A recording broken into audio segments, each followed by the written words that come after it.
the May 26th Board of Zoning Appeals meeting to order.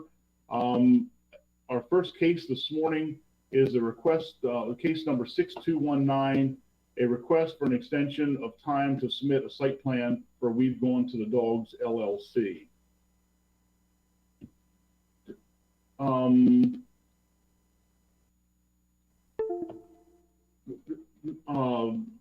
Ms. Vance, does Matt have a copy of that letter requesting that extension of time?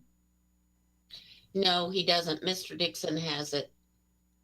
I'll read the letter for the board. Thank you. April 9th, 2021, it has, Mr. Voigt, I am writing to request an extension of my approval by the BZA due to financial constraints caused by the COVID-19 pandemic. As a result of the pandemic, my business has been producing only about 50% of the income produced in prior years. It is for that reason I am requesting an extension of 6 months so that I may recover the losses of the last 15 months. I would very much like to pursue the expansion of my business and would greatly appreciate the Board of Zoning's patience and support toward that end. Thank you for your consideration of my request. Signed, Vanessa Armstrong, owner, We've Gone to the Dogs LLC. Okay, board members, any discussion on the request for extension for case number 6219? Aye.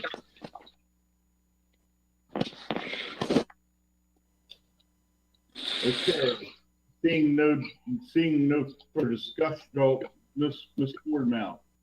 I see your mic's on. Any discussion? No. Okay, very good. I'll go ahead and entertain a motion.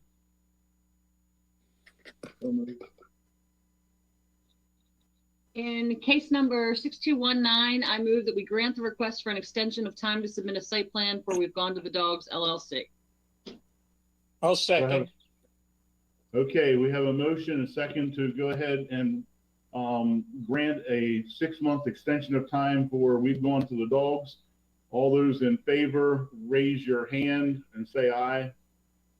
Aye. Very good. So we've granted it was a unanimous decision. So we've granted a request of extension of time in 6219. Our next order of business is a request for an extension of time to submit a site plan for Domenico Amade. Mr. Dixon, I'm assuming that you have that letter also. Could you read that for us, please? Yes, April 7th, 2021, to the Board of Zoning Appeals. With this letter, I am requesting an extension of the time frame for submission of a site development. BPR is currently working on the plan, and I would be requesting a 6-month extension for submission. Since the time of the Board of Zoning Appeals hearing, I had the misfortune of having an accident that hospitalized me for several months and included several surgeries on my legs. Fortunately, I am recovering, but it has been a slow process. Thank you for your attention to this matter. Please let me know any further questions. Signed, sincerely, Domenico Amade. Okay, and for the tenured board members, this was a contractor storage yard down off of Route 32 below Nicodemus Road. He's a landscaper. He's got a landscaping business. Any discussion on the request?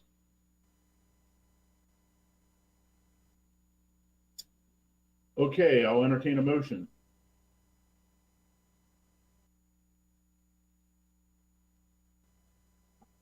In case number 6148, I move that we grant a request for an extension of time limit to submit a site plan for Domenico Amade. I'll second. Okay, so we have a motion and a second to grant an extension, submit a site plan in case number 6148. Any discussion on the motion? Okay, all in favor, raise your hand and say aye. Aye. Okay, motion carries. So we granted a request for an extension of time to submit a site plan in case 6148. Okay, the next, and it is 910, it's as advertised. The next we have case number 6321. It's an appeal by a ruling of the zoning administrator. Mr. Dixon, could you go ahead and introduce the file for us, please?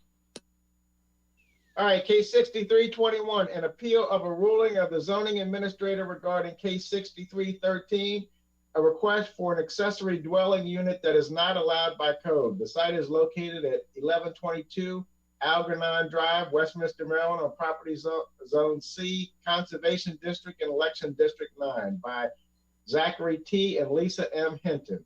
Code of Public Local Laws and Ordinances, Section 158.133B1A and 158.071E6. A site visit is tentatively scheduled for Wednesday, May 19, 2021 at approximately 9:15 a.m. In the file of this matter, we have the following documents.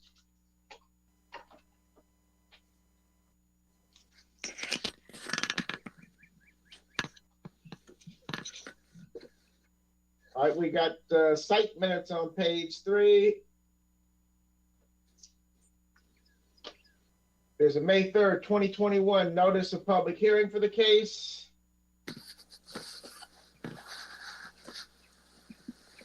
Hearing notice was posted April 21st, 2021 by zoning inspector Scott Robinson.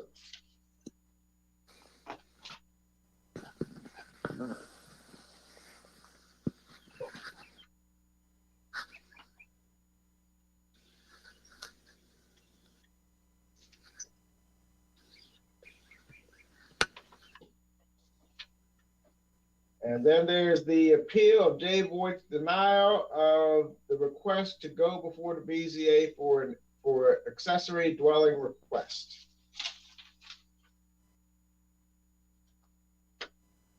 Appealing decision of zoning administrator.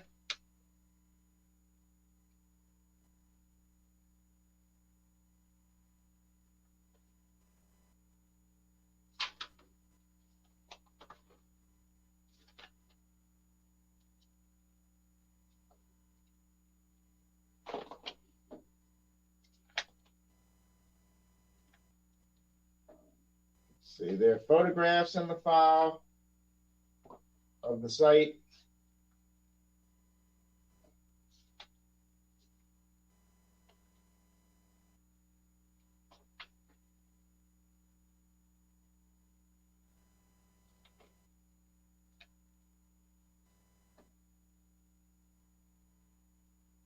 There are 3D views of the site.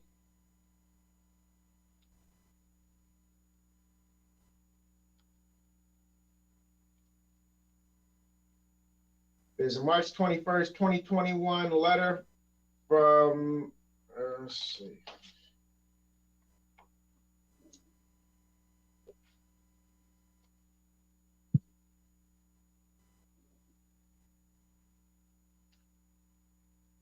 It looks like from Suzanne Swisher to Commissioner Eric Boucher. It's a multi-page letter signed Suzanne Swisher, typewritten, 7-page letter. The file includes an official decision of zoning administrator, Carroll County, Maryland. Its hearing was held December 2nd, 1992. Applicant Laverne E. Smith for a variance reducing the minimum required side yard from 20 feet to about 12 feet.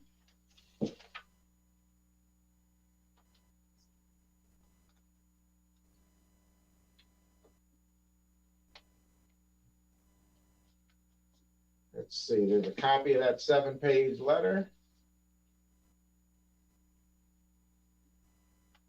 There is a July 16th, 2020 email from Suzanne Swisher to J.C. Voigt. About this matter.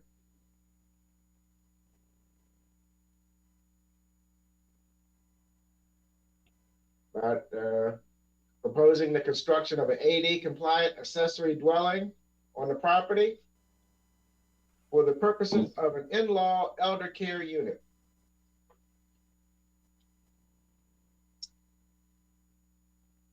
There's a response from Jay Voigt to Anastasia Yemelyanova, July 16th, 2020.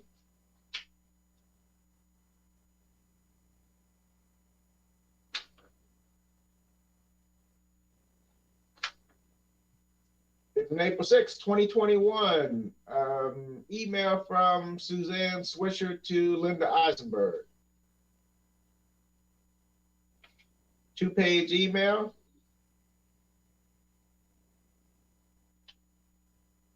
Wanting information to assist in the county's rezoning plan.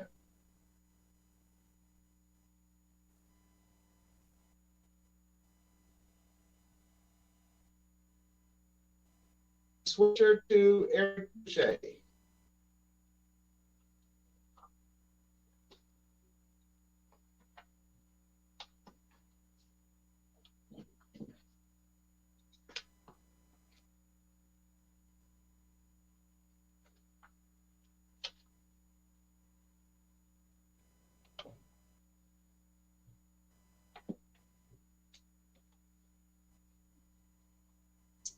I see that 7-page typewritten letter in different formats to various people at least 4 times.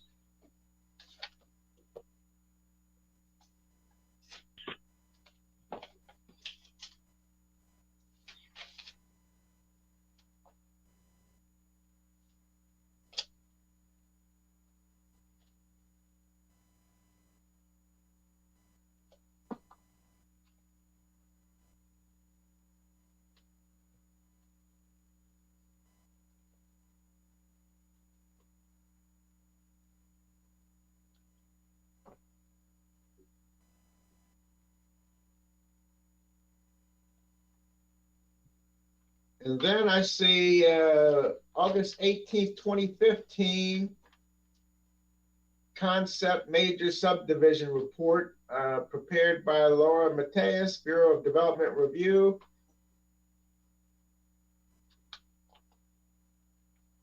It's a number of pages. I would ask that the file be entered into evidence. Do we have a motion to enter the file into evidence? So moved. Do I have a second? Second. Okay, it's been moved and second that we move the file into evidence. All in favor, say aye and raise your hand. Aye. Okay, we move the file into evidence.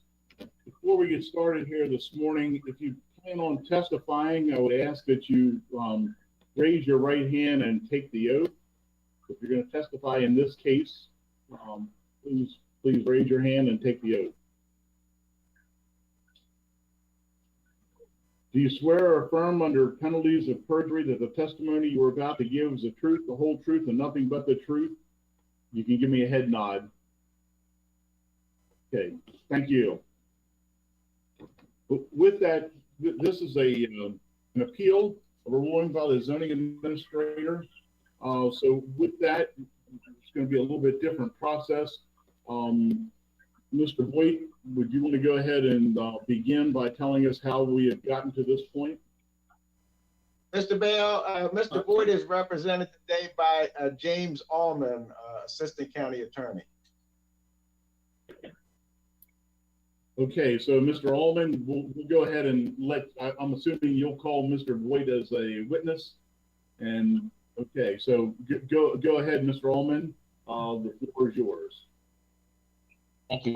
Good morning, Mr. Chairman, members of the board. My name is James Allman, Assistant County Attorney on behalf of Zoning Administrator Jay Voigt and Director of Development Review, Laura Mateus. Mr. Voigt and Ms. Mattias appear before you today in regards to an appeal of a determination of a request made by the petitioners that the property located at 1122 Algernon Drive is unable to have a detached accessory dwelling unit under chapters 155 and 158 of the Carroll County Code. There's also a separate appeal of the zoning administrator's determination that the petitioner's request to convert an existing detached garage is unable to be converted to a detached accessory dwelling unit on the subject property. Just as a bit of background, 1122 Algernon Drive is zoned conservation. The property is approximately 5 acres and is developed with a single family residence and a detached garage. Current access is via Algernon Drive, a use in common driveway off of Salem Bottom Road. The petitioners requested that the existing detached garage be permitted to be converted to a detached accessory dwelling unit. The petitioners inquired with the county regarding this request to a number of departments, including the zoning administration. After reviewing the request, the property, the current zoning, the history of the subdivision on the property, and the current county code, it was determined that in order for a detached garage to be converted to a detached accessory dwelling unit, the property would be required to be subdivided. It was further determined that the property had exhausted all lot yield. Furthermore, a detached dwelling unit on this property would fail to meet the requisite lot requirements due to overall size, and the lot would fail to meet the road frontage requirements. The petitioners appealed the determination to the Board of Zoning Appeals in March. As part of the application process, the Chapter 158 of the Carroll County Code 133D4 provides that upon receipt of an application or appeal made or filed pursuant to D1, the zoning administrator shall review an appeal for completeness and shall reject those applications which are not complete and reject those that do not seek relief available by law. The zoning administrator in this case determined that it was appropriate to reject the petitioner's initial appeal because the relief they were seeking, permitting a detached accessory dwelling unit on their property, is not available under the current Carroll County Code. The zoning administrator and the director of development review respectfully requests that their opinion be upheld and that you concur with their determination that a detached accessory dwelling unit on the subject property is not permitted per the county code, and that the county zoning administrator was correct in rejecting the petitioner's initial appeal to the Board of Zoning Appeals. Thank you.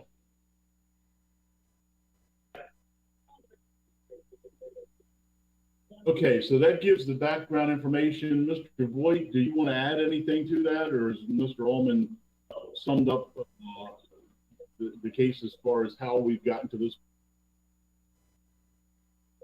Mr. Ullman definitely summed up the case, what we're requesting. Ms. Mattias, any comments, or you're just here for information? Mr. Chairman, I would like to ask Ms. Mattias some questions. Okay. I'm sorry, Mr. Ullman. I didn't realize you were going to call her as a witness. Okay, Mr. Ullman, go ahead. Ms. Mattias? Okay. Ms. Mattias, can you please state your name for the board? Laura Mattias, And for whom do you work? Carroll County Government, And what is your title with the county? Bureau Chief of Development Review. And how long have you held that position? Since October 1, 2020. And as the Director of Development Review, are you familiar with chapters 155 and 158 of the Carroll County Code? Yes, Are you familiar with the property located at 1122 Algernon Drive? yes, Okay. Is a detached accessory dwelling unit permitted on this property? That would be in chapter 158. The zoning code addresses the detached accessory dwellings. Right. So in accordance with 158, do you want me to cite the code section? That would be great. 158.071, and Jay can correct me if I'm off base here, is the conservation district of the code. And E7 states that detached accessory dwelling units are permitted, provided that the lot or parcel is eligible to be subdivided to separate the detached accessory dwelling. Thank you. And is the property at 1122 Algernon Drive eligible to be subdivided? It is not. Could you explain to the board why it is not eligible to be subdivided? Of course. The property has gone through 3 subdivisions to date, 2 of them which the Hintons were the owners, developers. So currently the lot which is in question on Algernon Drive is 4.7 acres. And the bulk requirements in the zoning code require a minimum area of 3 acres for lots in the conservation zoning district. So number 1, per the acreage of the property, it's not large enough to be subdivided and result in 2 properties that are 3 acres minimum in size. Secondly, per chapter 155.023B reads, in order for a property to be eligible for subdivision, the property shall have a minimum of 30 feet in fee simple frontage to a publicly maintained road. Currently, this lot, which is lot 1B in Plat Book 55, page 306, has 4.26 feet of frontage.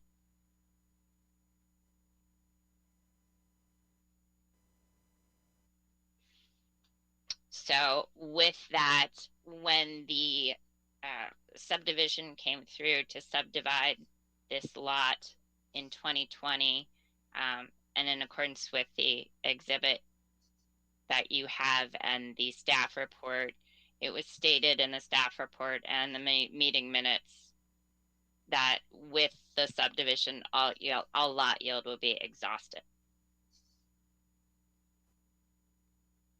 Thank you, Ms. Mattias. I have no further questions for this witness.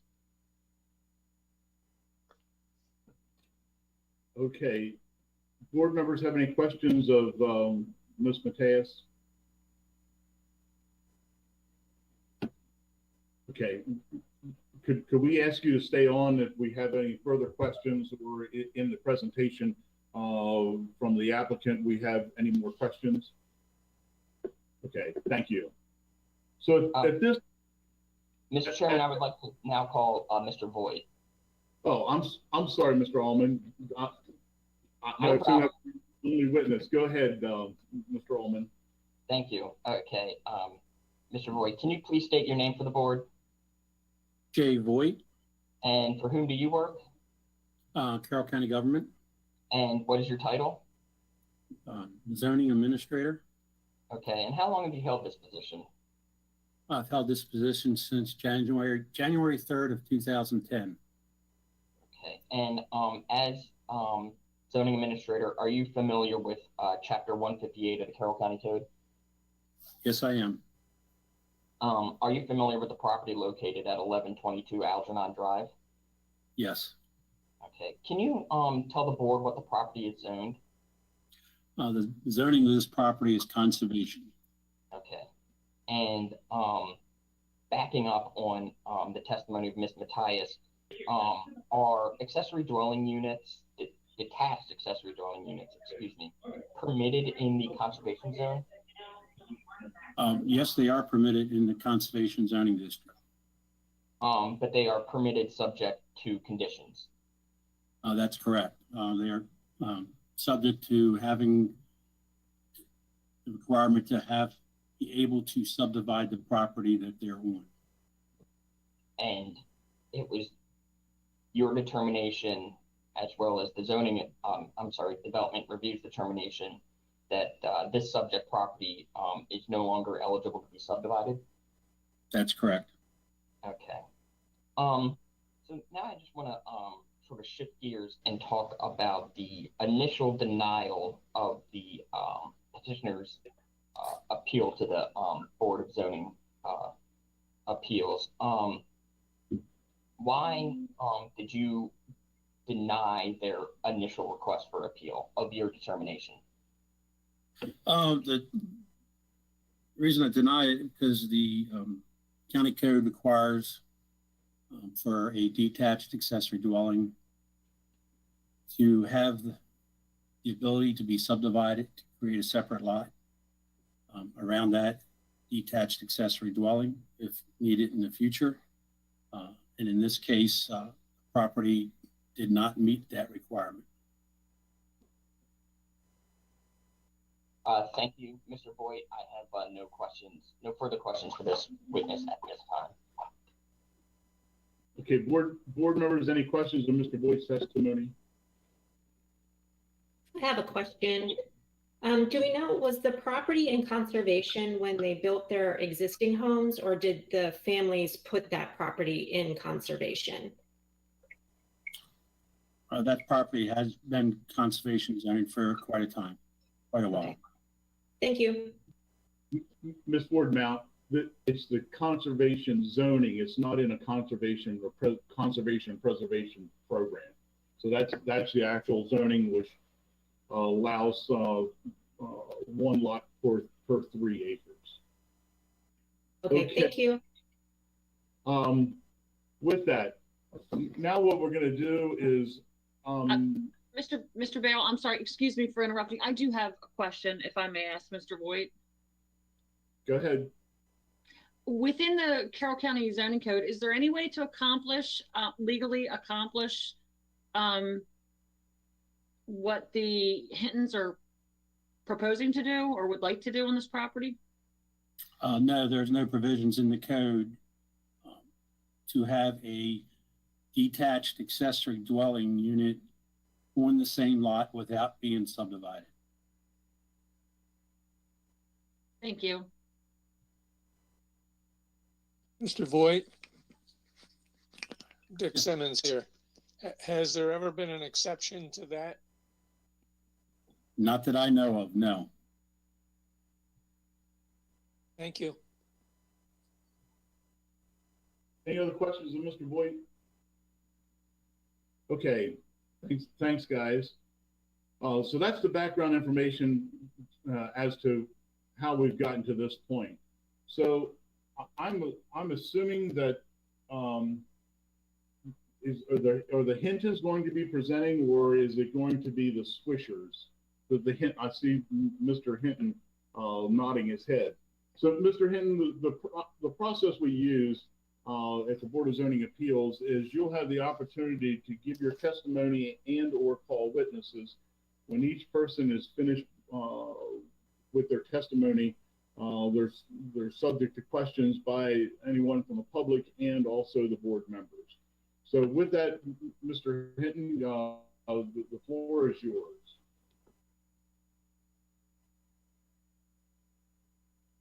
Oh, it's going to be you, Mrs. Hinton. I'm sorry, or I don't know which one. Go ahead. Go ahead, honey. Thanks, Rick. So I'll speak. My name is Lisa Hinton. I'll speak on behalf of both my husband and I. So I think from the background that was given by Mr. Voigt, Ms. Matthias, hi Laura, hi Jay, and Mr. Allman, that there's a little bit of a misunderstanding in what we're actually asking for. We're not asking for, we understand the rules around the detached accessory dwelling unit. we in our application were not requesting a detached accessory dwelling unit. We are actually requesting a special exception for an attached accessory dwelling unit. We understand that we do not have any more subdividable lots. It's a little frustrating because we could have, but along the way we didn't. So we understand that that's the scenario we're in now. What we're asking for is this project where there's an existing 2-car garage with a large storage unit already on the property.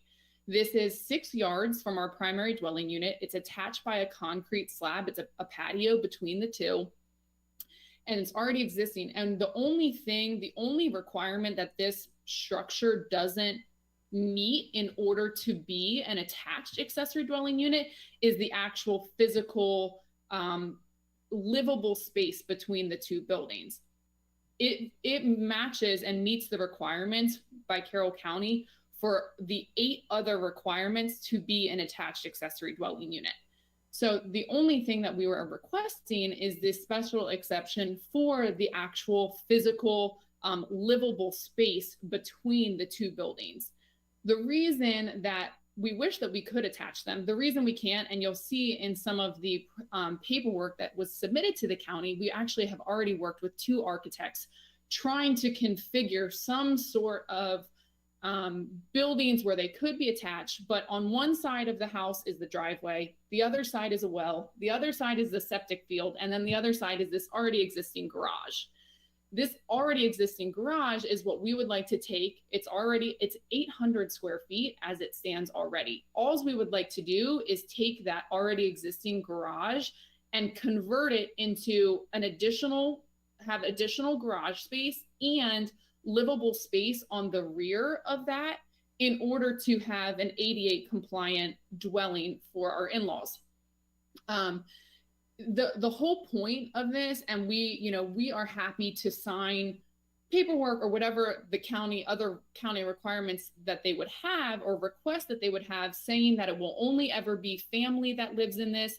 The whole idea for the conversion of the space is so that we can take care of our in-laws as they age.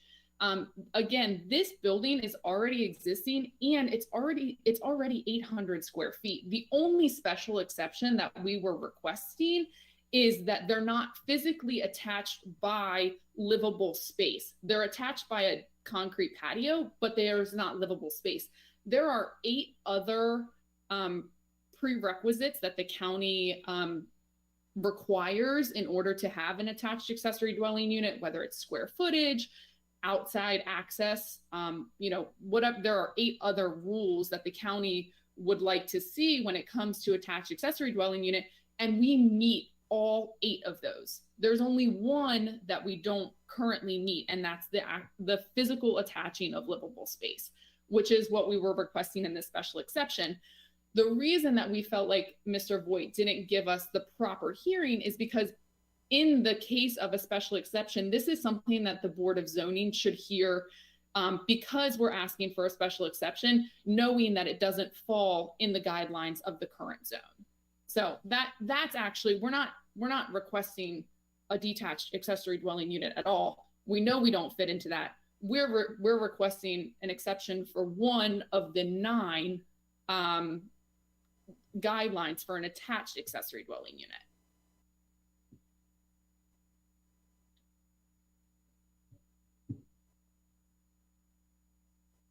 Mr. Melvin, you're on mute, sir. Thanks, Matt. I forgot to unmute myself. Thank you, Ms. Hinton. Mr. Alman, do you have any questions of Ms. Hinton's testimony? No, Mr. Chairman, I do not.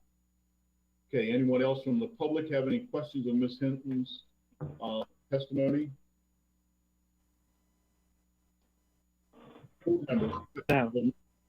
Ms. Hinton's testimony.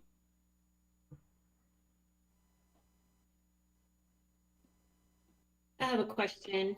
I want to make sure that I understand from the drawings exactly what you're trying to do. So the existing garage is what you're trying to convert into the ADA compliant. And then the garages that you're proposing is an attempt to try to attach it so that it falls in that code that you're since it's not actually attached to your home. Is that how the 2-car garages play into that? Yes.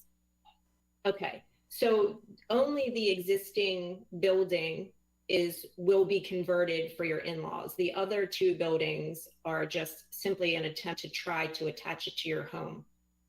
What do you mean the other 2 buildings?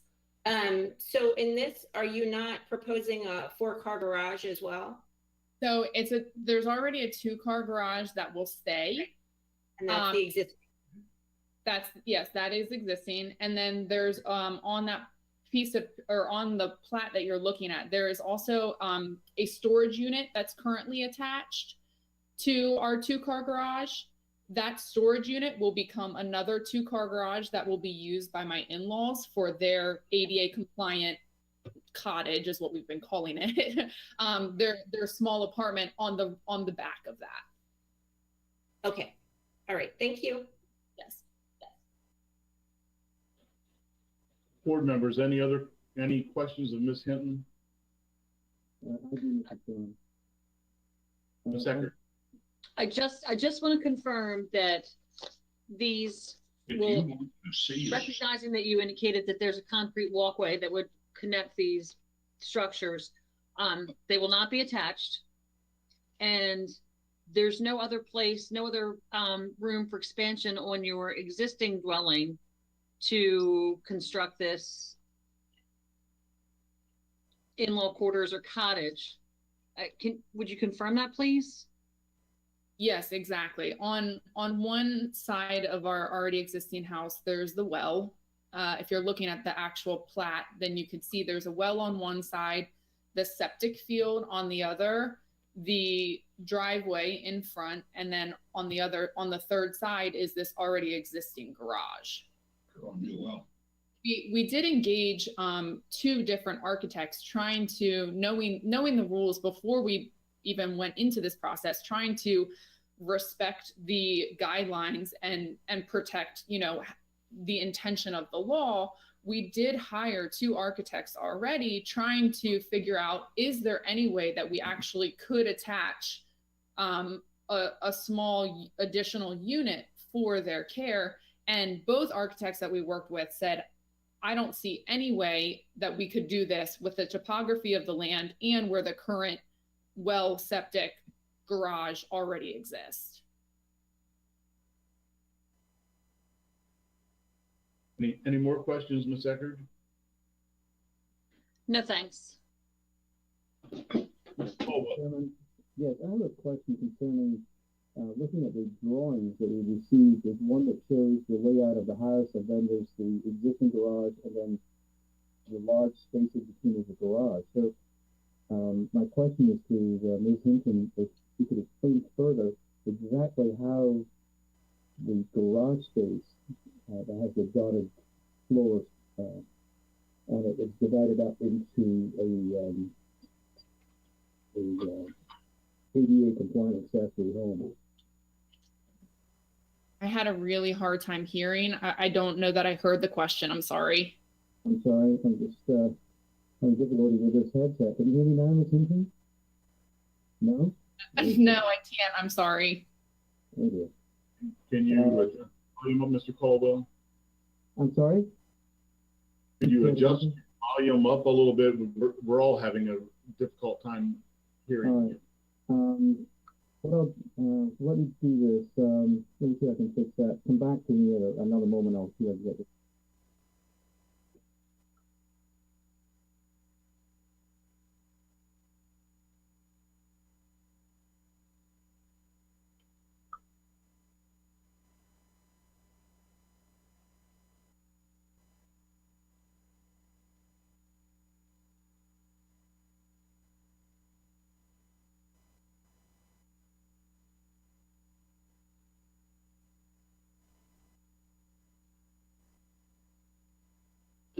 Thanks, Matt.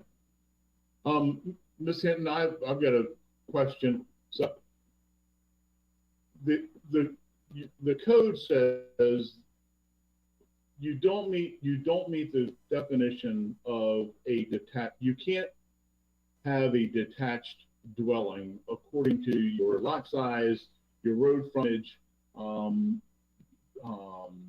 several other factors that were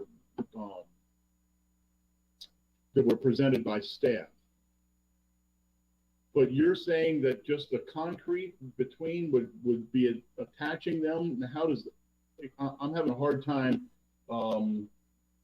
understanding how that would be an attached dwelling if it's only concrete between the two structures. By definition of the county, it's not attached, and that's exactly the special exception that we are requesting. There are 9 guidelines and parameters around attached accessory dwelling units. 8 of them we meet. 1 of them, which is the actual physical attaching of livable space. There is not livable space between them. I understand that. There is only a concrete patio. The special exception that we are requesting is that that is granted and that they don't need to be attached by livable space in order for this project to move forward. Okay, Mr. Caldwell, I see you're back. You want to test your microphone? Yes, can you hear me now? Oh, you are so much better. Oh, good. Yeah, my question was for Ms. Hinton, if she could explain a little further the arrangement of the space between the existing 2-car garage and storage unit and the house.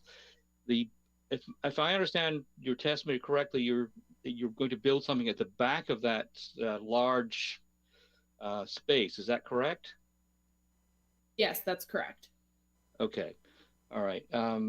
That's all I was just trying to clarify how that would take place. So you have a plan to actually physically build that structure to connect all of the buildings together. Does that then change the situation with respect to the zoning rules? That's really directed to Mr. Voigt.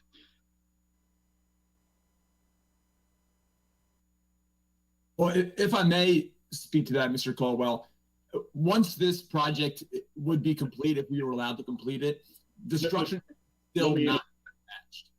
Mr. Hinton, let me interrupt you real quick. Please Sure. identify yourself for the record. Yeah. We have your name there, but please identify yourself. Yeah. Name, address, and spell the record your last name. Sorry. Yes. All right. So my name is Zachary Hinton, Hinton, and I live at 1122 Algernon Drive. Okay, go ahead. Okay. Sorry about that. So, yeah, Mr. Caldwell, just so you understand, once the project, if it were to be completed, the structures would still not be physically attached. All right. Ultimately, what we think we would do is tear down that storage room to build the additional garage and cottage in that space behind the garage. So still the structures would remain detached. Does that answer your question? Yes, it does. Thank you. All right. And Mr. Bale, I do have another point to make, but whenever you're ready, I can address that. Well, first of all, any more questions of Ms. Hinton's testimony by board members? Okay, go ahead, Mr. Hinton. You can go ahead and state your case now. Okay. So the other point I just wanted to make is that this whole plot of land, I guess is called Rose Acres, and Rose Acres is about 22 acres. I'll just try to use clean numbers to make the math simple. And I believe, if I'm correct, that we would be allowed 7 users off of a use in common driveway. And being in conservation, we have 22 acres. So we could get 7 3-acre lots out of this total 22 acres. So long story short, we did some subdivisions, and about 2 years ago, we were left with 10 acres, and we decided to subdivide off 1 more lot. And in our ignorance, we were like, okay, let's do a 5.5 acre lot. So we subdivided off a 5.5 acre lot. and left ourselves with 4.5 acres. So if you can see where I'm going with this, neither of those remaining lots from that 10 acres that we had are 6 acres. All right. So the 5.5 acre lot can never become 2 3-acre lots. And obviously our 4.5 acre lot cannot become 2 3-acre lots either. If in hindsight, we had subdivided off a 4-acre lot and left ourselves with 6 acres, okay, technically we could have done another subdivision and left ourselves with 3 and 3, creating a whole nother 3-acre lot for a single family home, giving Rose Acres the total maximum of 7 single family homes on this one piece of 22-acre property. But because of the way we did our final subdivision, that's never going to happen. Rose Acres will only have 6 single family homes on it because none of the lots are over 6 acres. So my point is, my understanding is the reason for the law is to not tax or overpopulate or stress the land. And that's why that's the reason for the law, that we don't put too many structures or people or whatever on one piece of property. But if you think about it, there was 7 available lots at one point on Rose Acres, and that's never going to happen now. So instead of an entire single family home being built, we're just asking for, this in-law cottage to be built, which to my mind would be less stress or taxing on the land, given that there's never going to be a 7th house built, and there's currently only 6 lots of livable structures on the land, if that makes sense. Hun, do you want to add anything to that? No? Okay. Okay, any questions of Mr. Hinton's testimony? Board members?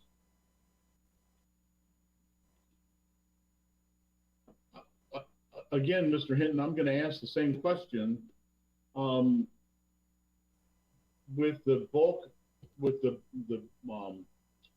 requirements, land requirements, the road frontage, it's according to the code, it cannot be detached. So we're, as a board, we're charged with upholding the existing code, and I'm still trying to understand the justification for the request if it's not in the code. So that's my dilemma right now. So could you address that?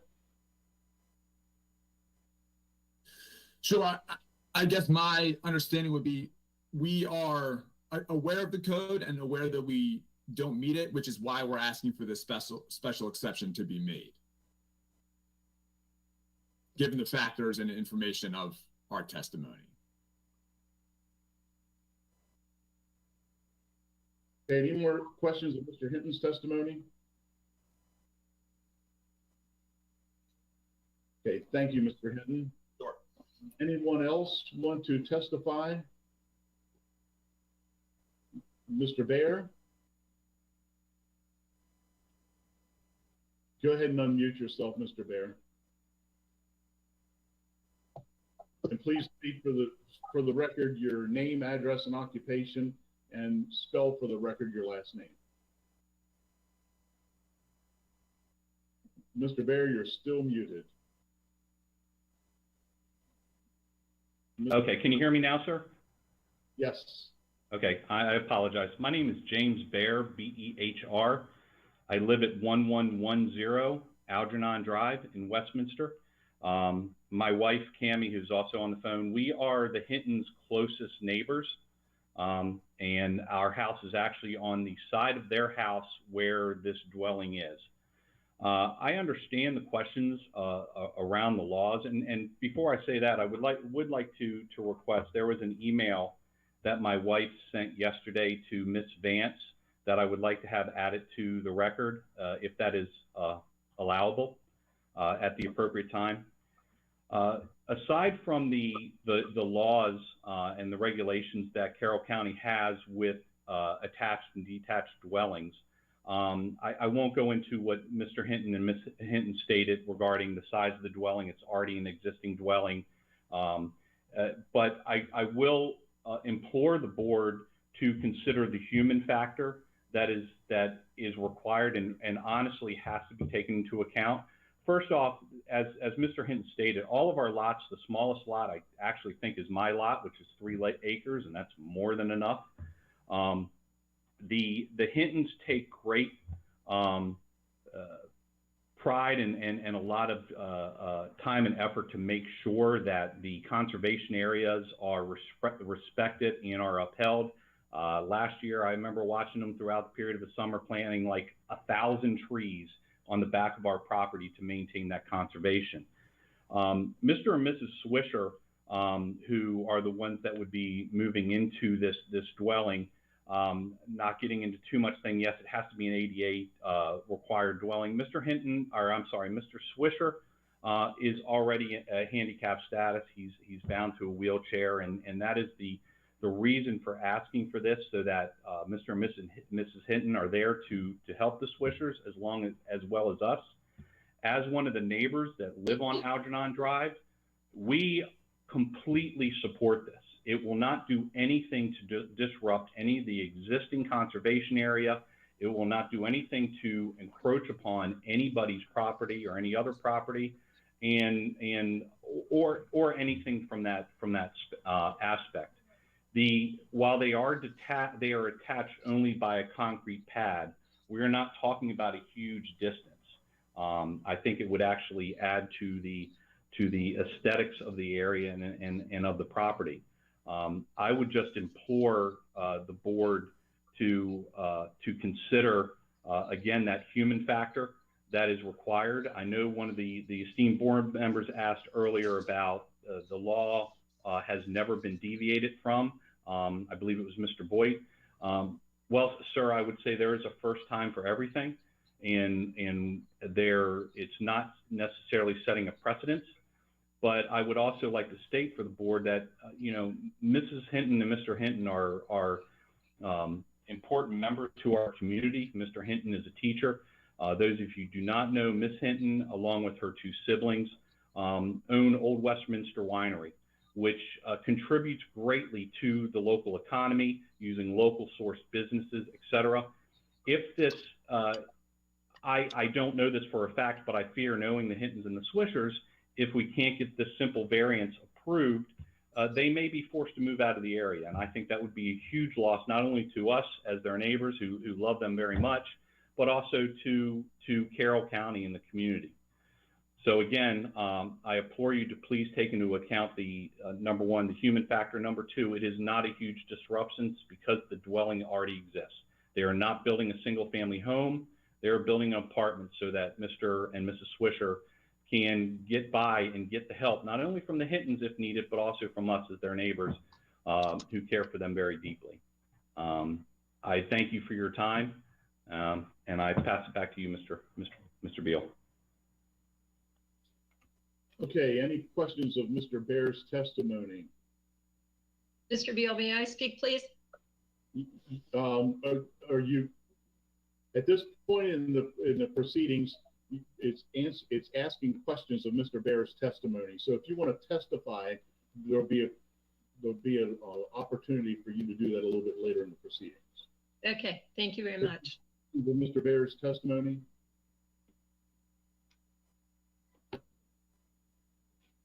Okay, board members, questions of Mr. Baer's testimony.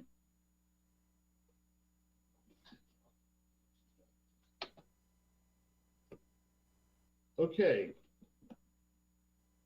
Ms. Fritz, I'm assuming it's Ms. Fritz. Actually, Mrs. Fritz, but okay. I'm Donna Fritz. My husband, Larry, and I live at 3900 Salem Bottom Road. Did you need to say something, Mr. Beal? Ms. Fritz, could you please state your name, address, and occupation, and spell for the record your last name? Yes. I'm Donna Fritz. My husband, Larry, and I live at 3900 Salem Bottom Road. I'm a registered nurse.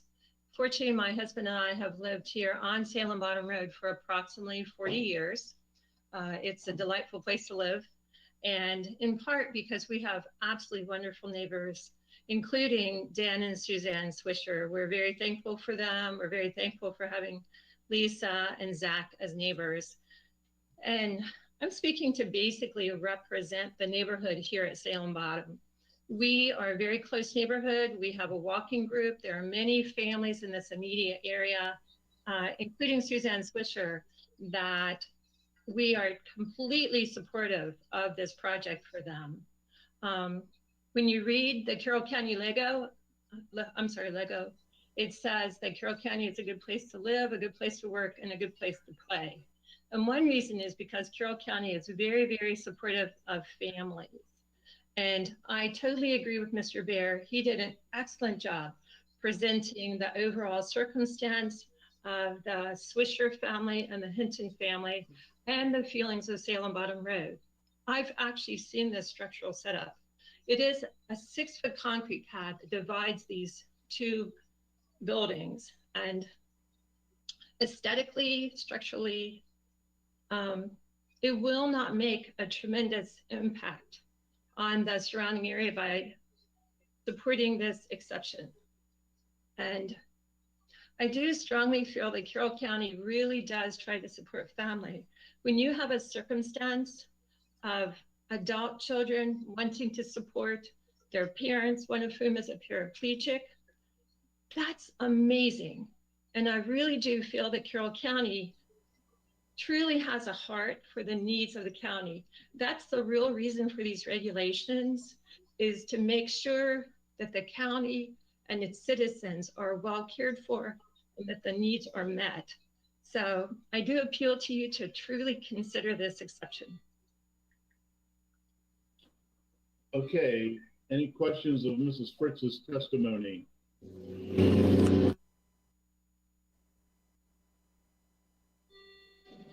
Thank you, Fritz. Any other testimony? Ms. Swisher, I see your mic is on. Go ahead and your name, address, and occupation, and spell for the record your last. Yes, sir. My name is Suzanne Swisher, Swisher. I reside at 1130 Algernon Drive, Westminster, Maryland. Directly, our lot abuts to the Hinton's lot. And I am a registered nurse with the University of Maryland Medical System in the Health Information Management Department. Firstly, I did want to ask Joe, Vance, and Matt if they received our Exhibit 5, which would be the Bears letter. That was emailed to all of us yesterday, so yes, ma'am. Okay. And then I didn't catch Julie Ford Mount. I didn't catch your title, ma'am. She's a board member. Yeah, I'm a board member. Matt, I'm not ready for that. Sorry. Thank you. Okay, thank you. And then I know that there are some callers on the line that are calling in from work. So I would, you know, ask respectfully if we could defer to them. I have my testimony is a little bit lengthy.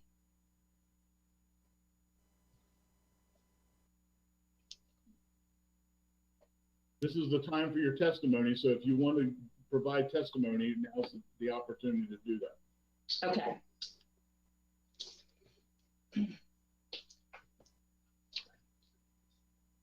All right, first, I just wanted to say that thank you for hearing us today, and we appreciate that. Please know that I do not have a legal background, and so I welcome any correction for any inaccuracies that I might convey. My testimony, however, is based on what is obtainable as public knowledge. The COVID-19 pandemic has driven home the need for housing that allows for caregiving. On May 13th, 2021, when Carroll County endorsed Governor Hogan's loosening of COVID restrictions, an immediate press release was issued by the county commissioners, which stated, "As the Board of County Commissioners, we always have the safety, security, well-being, and quality of life for our Carroll County community first and foremost as the highest priority. Therefore, there can be no higher standard when evaluating this request for special exception that is before us today." The reason my testimony runs almost 20 minutes and it's divided up into 5 sections. Section 1 is the reason for the appeal of the zoning administrator's decision. That was case number 6313. We are aggrieved by an adverse decision of the administrative officer for case number 6313 and are appealing because we allege that he erred in the process of rendering his denial for our conditional use hearing. According to the land use article, Annotated Code of Maryland, the BZA hears and decides conditional uses, not the zoning administrator.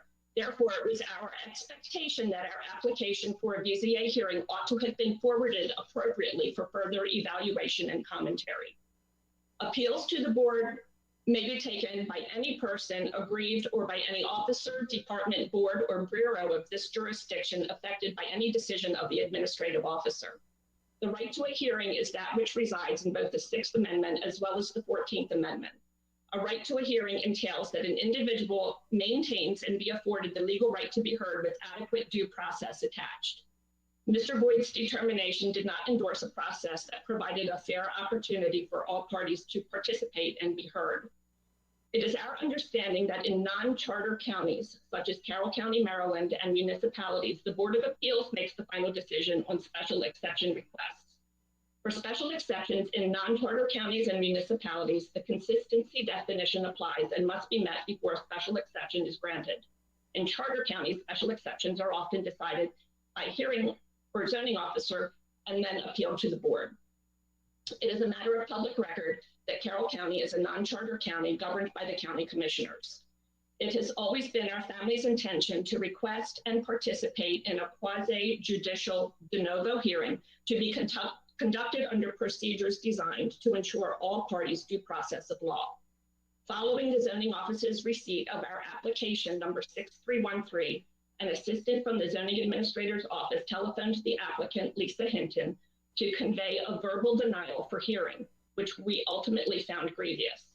At Mrs. Hinton's request, Mr. Voigt met with her in person on March 19th, although to date we have not received an official follow-up formal notice of decision and explanation. Consequently, this adverse verbal decision is under examination. Matt, would you please enter Exhibit 1? According to the Planning Commission, Planning Board, and Board of Appeals education course, modules number 6 and 7, developed pursuant to section 1206 of the Land Use Article, Annotated Code of Maryland.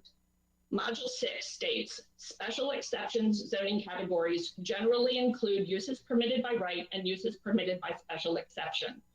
A special exception is a land use that is permitted subject to specific conditions in the ordinance.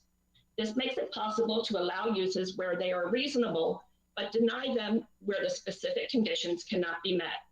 For non-charter counties and municipalities such as Carroll County, the Board of Appeals makes the final decision on special exception requests. For special exceptions in non-charter counties and municipalities, the new consistency definition applies and must be met before a special exception is granted. In charter counties, which we are not, special exceptions are often decided by a hearing officer, zoning commissioner, and then appealed to the Board of Appeals. In Module 7 of this course, under the roles and responsibilities of the Board of Appeals, depending upon the authority under which your Board of Appeals is created, certain roles and responsibilities apply.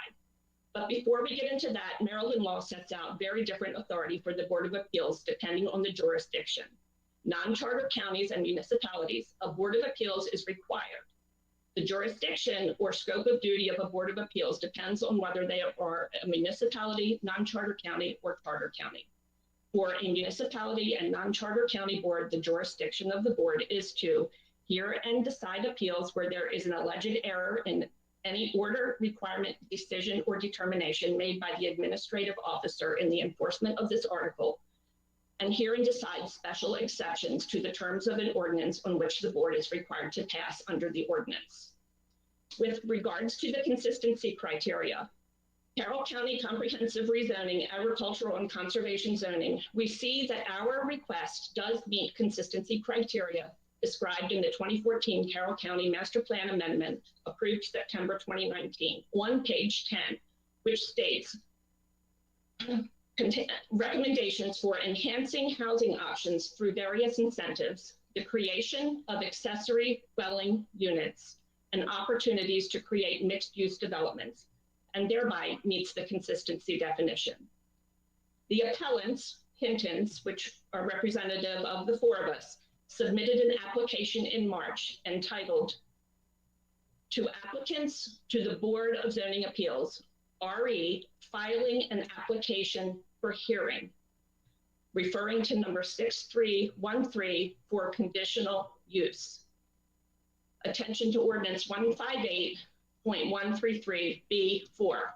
Prior to consideration of any conditional use pursuant to this section, the BZA shall cause the application to be forwarded to the Secretary of the Planning Commission for a formal finding with regard to comprehensive plan consistency in accordance with the provisions of Maryland Code Land Use Article sections 1301 and 1303. This did not occur since the conditional use application was verbally rejected and it did not get to the BZA or the Planning Commission. Zach had to go teach, so Zach's left. Bye, Zach. Our application for a conditional use BZA hearing number 6313 did not seem to follow the process pursuant to the ordinance outlined above. Hence, we believe that what transpired demonstrates that the ZA erred by impeding our request number 6313 for a conditional use BZA hearing. We could not find that it was within the purview of his authority to decide as the sole gatekeeper which conditional use requests are forwarded through for a hearing. The result was that neither the Planning Commission nor the Health Department nor any other agency was afforded the opportunity to perform the requisite consistency analyses, and that was confirmed by an email from Hannah Weber in that office. Again, according to the Planning Commission, Planning Board and Board of Appeals education course, it is not the zoning administrator, but the Board of Appeals who makes the final decision on special exception requests, because the function and purpose of the board is to evaluate requests independently and impartially on a case-by-case basis that cannot comply with the strict zoning ordinances as written. Based on the verbal communication up to that point and the perception that our right to a hearing was hindered, an email was sent to our commissioner, which copied Mr. Voigt. The purpose of the email was to request insight and understanding into this process. Matt, would you please display exhibit number 2?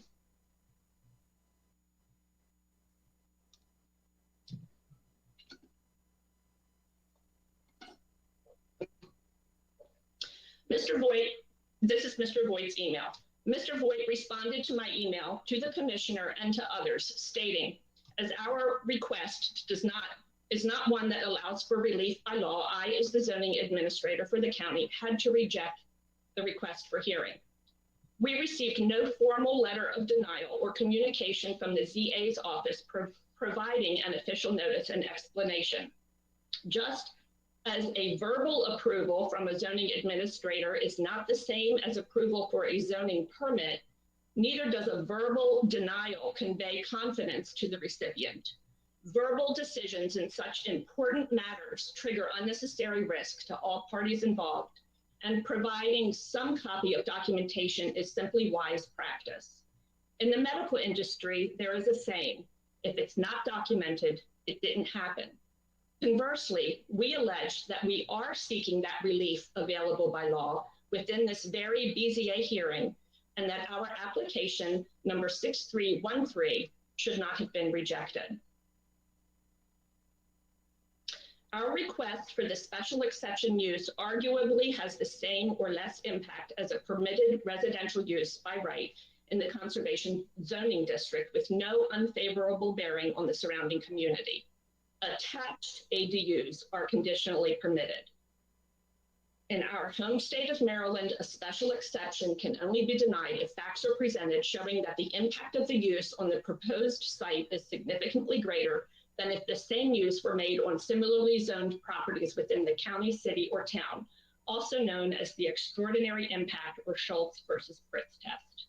We have shown today that the proposed use for an accessory apartment set 6 yards from the primary dwelling, meeting at least the same conditions as an attached accessory dwelling, would be conducted without real detriment to the neighborhood and would not actually adverse affect the public interest. Since there is no probative evidence of harm or disturbance in light of the nature of the zone involved or of factors causing disharmony to the operation of the comprehensive plan, then a denial of this application for special exception use could be construed as unjust. Our proposal passes the Schultz versus Pritz test. Part 2. I'd like to draw your attention, please, to the BZA application form itself, which is downloadable from the Carroll County government website. Please note that in its instructions, the BZA application form references Carroll County Code ordinances, sections 223 through 188, outdated county codes that were replaced by the current county code in March of 2014. Please see pages 1, 2, 5, and 6 of that application, which references sections 223 to 190 and 223 to 189. Despite the misleading instructions, the application was turned into the ZA's office on March 21st with the requisite fee and assigned case 6313. Due process balances the power of the law and the land and is designed to protect the individual person from it. When a government has the potential to harm a person without following the exact course of the law, this constitutes a due process violation. Part 3. In 2013, the Carroll County Planning and Zoning Commission discussed a recommendation to allow detached accessory dwelling units on properties of 3 acres or more as part of a proposed economic relief package. Apparently, the motion was tabled and not picked up again. As with many cultural trends, the economic relief need has come full circle.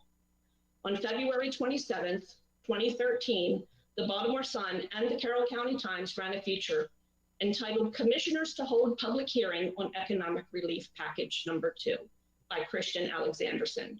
In part, the article reads, while the staff suggested most of the changes included in the package, Devilbiss said the commissioners offered a lot of input for changes to the chapter on zoning.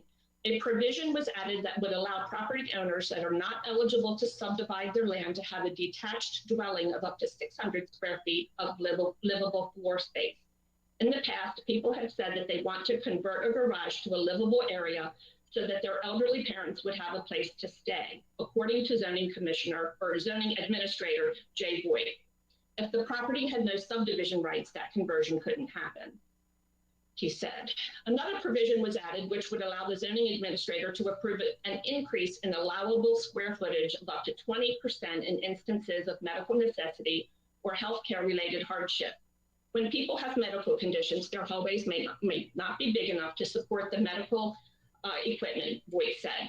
The proposed provision would allow Boyd to ask or to approve an increase in space so people can expand their houses for those specific instances. In order for people to qualify for the increase in square footage, Boyd said their property must be a minimum of 3 acres. And I was wondering if I could ask Mr. Boyd if he is able to fill in the time between what has transpired, with zoning and the commissioners since 2013 up to this point.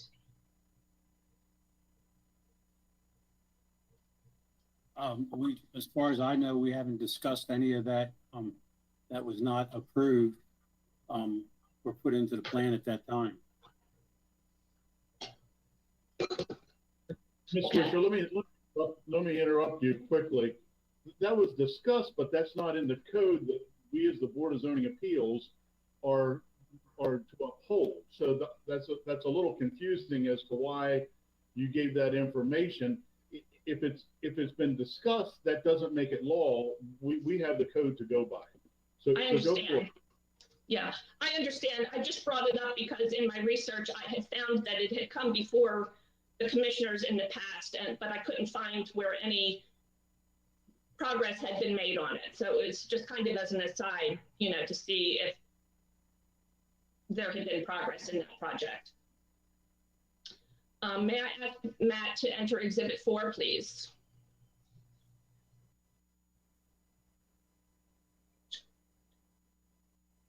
Mhm.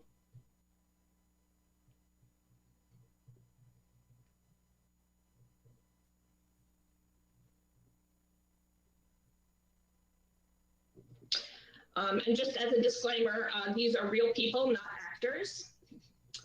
And regarding falls in older adults, the Journal of Aging and Health, published in June of 2020, reported that falls in older adults aged 65 and over result in an array of injuries and pose a burden on the healthcare system. They are commonly and costly healthcare issue, and in fact are the leading cause of injury-related death among adults aged 65 and older. In addition, those individuals who fall and suffer a disability, particularly older people, are at a major risk for subsequent long-term care and institutionalization. The financial cost from falls and resultant injuries is substantial. And this is my husband, Mr. Dan Swisher, and my son, Zach Hinton. And as you can see, Mr. Dan Swisher is a complete paraplegic at the level of T5, as well as a double amputee. And he does fall on a regular basis. And I have had to call Zachary over to help get him up. Part 5, the AARP recognizes that the home is central to individual and community well-being and should support our lives both today and into the future. While the majority of Americans want to live independently in their homes as they age, they expect that by 2030, our nation will face a severe shortage in accessible and affordable housing to meet the needs of the 1 in 5 Americans who will be over the age of 65 in our country.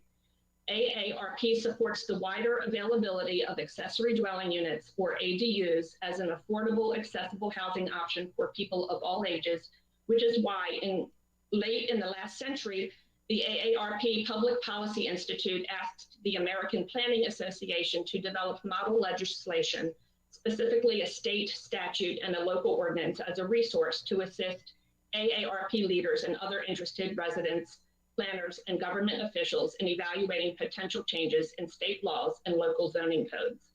And I would ask that Matt would please enter Exhibit 3.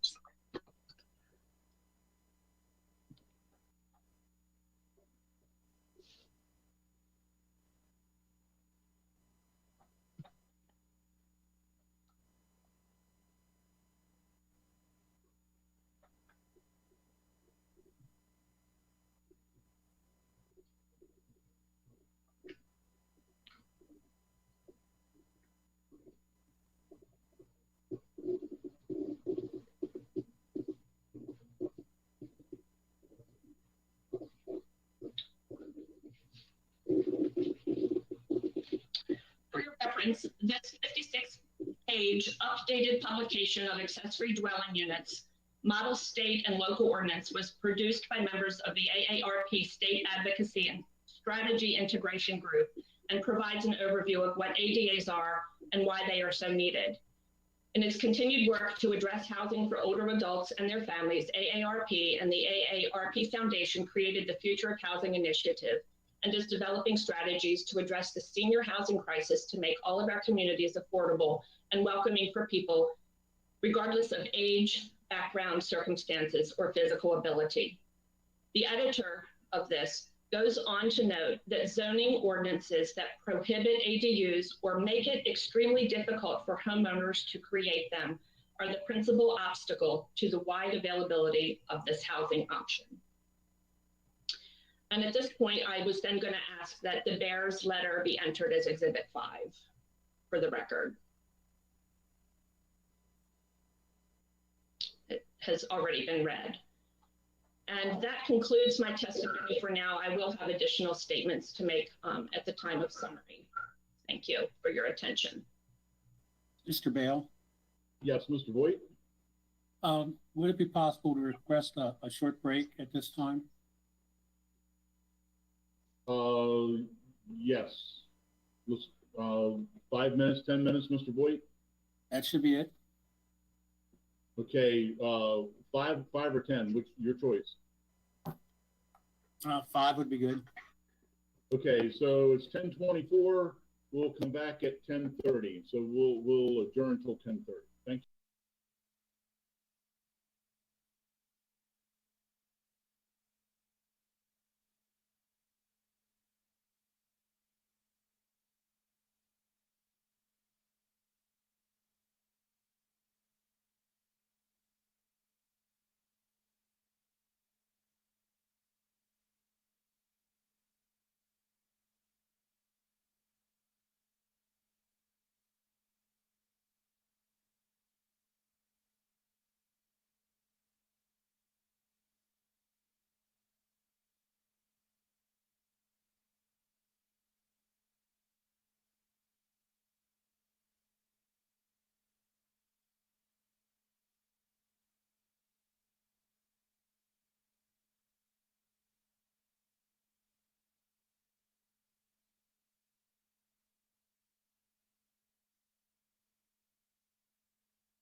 back to order on case 6321.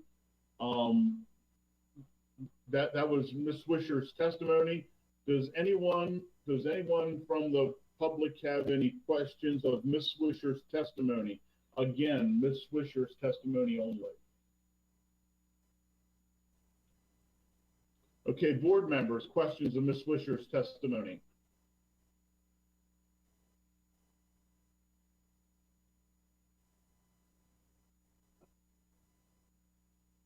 I've got a couple.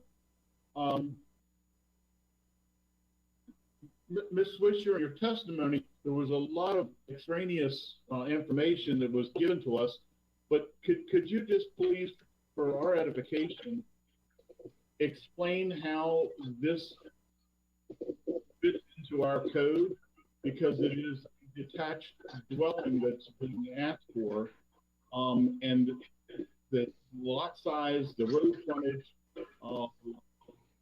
it's not attached, so therefore it is detached. So explain to me how under our existing code this should be allowed. And please quote the code because I can't find it. I'm at a loss here. It's our understanding that the Board of Zoning Appeals had the authority to approve a special exception request. And that's what the request was. Ordinance number 158.133B4 states that prior to consideration of any conditional use pursuant to this section, the BZA shall cause the application to be forwarded to the Secretary of the Planning Commission for a formal finding. And we're looking at this from the perspective of a conditional use special request. And we understand that it's within your authority to grant these.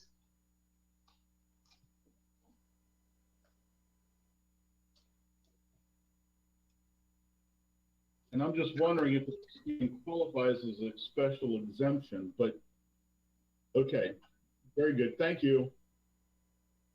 Board members, any other questions of Ms. Swisher's testimony? Okay, thank you, Ms. Swisher. Anyone else have any testimony to provide?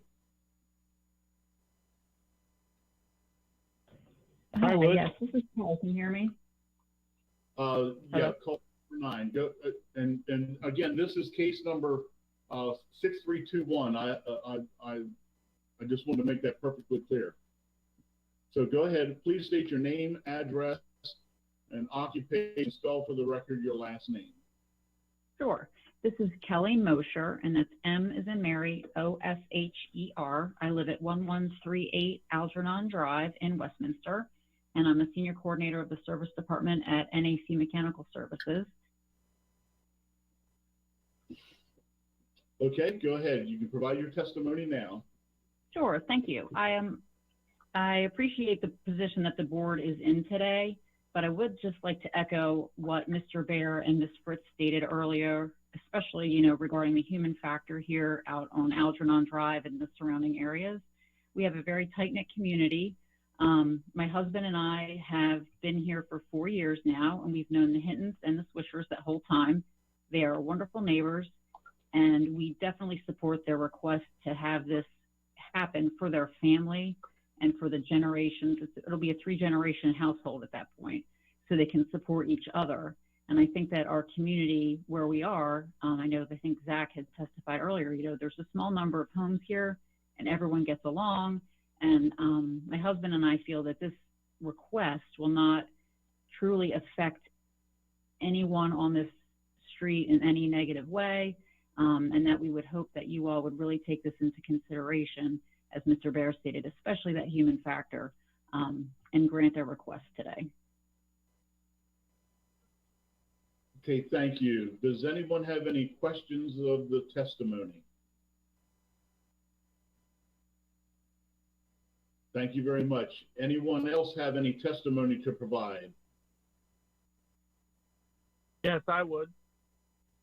Okay, and please state your name, address, and occupation, and spell for the record your last name. Okay, Joseph Trombetta. I work for the U.S. House of Representatives, the Office of the CAO. My badge number 235089, and last name spelled Trombetta.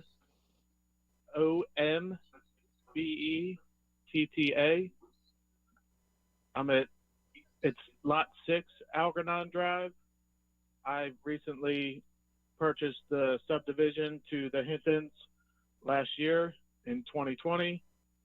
I'm in the process of building in this private drive, and I am a 4th generation Carroll County citizen. And as Mr. Bear stated before, that I don't think that a tight-knit community could afford to lose the quality that the Hintons and the Switchers provide to this community. They're very decent people and would do anything to help any neighbors. They're always outside willing to play a hand and help out. So I am for what they would like to do. Okay, anyone have any views of Mr. Trombetta's testimony? Very good. Thank you, Mr. Trombetta. Any other testimony?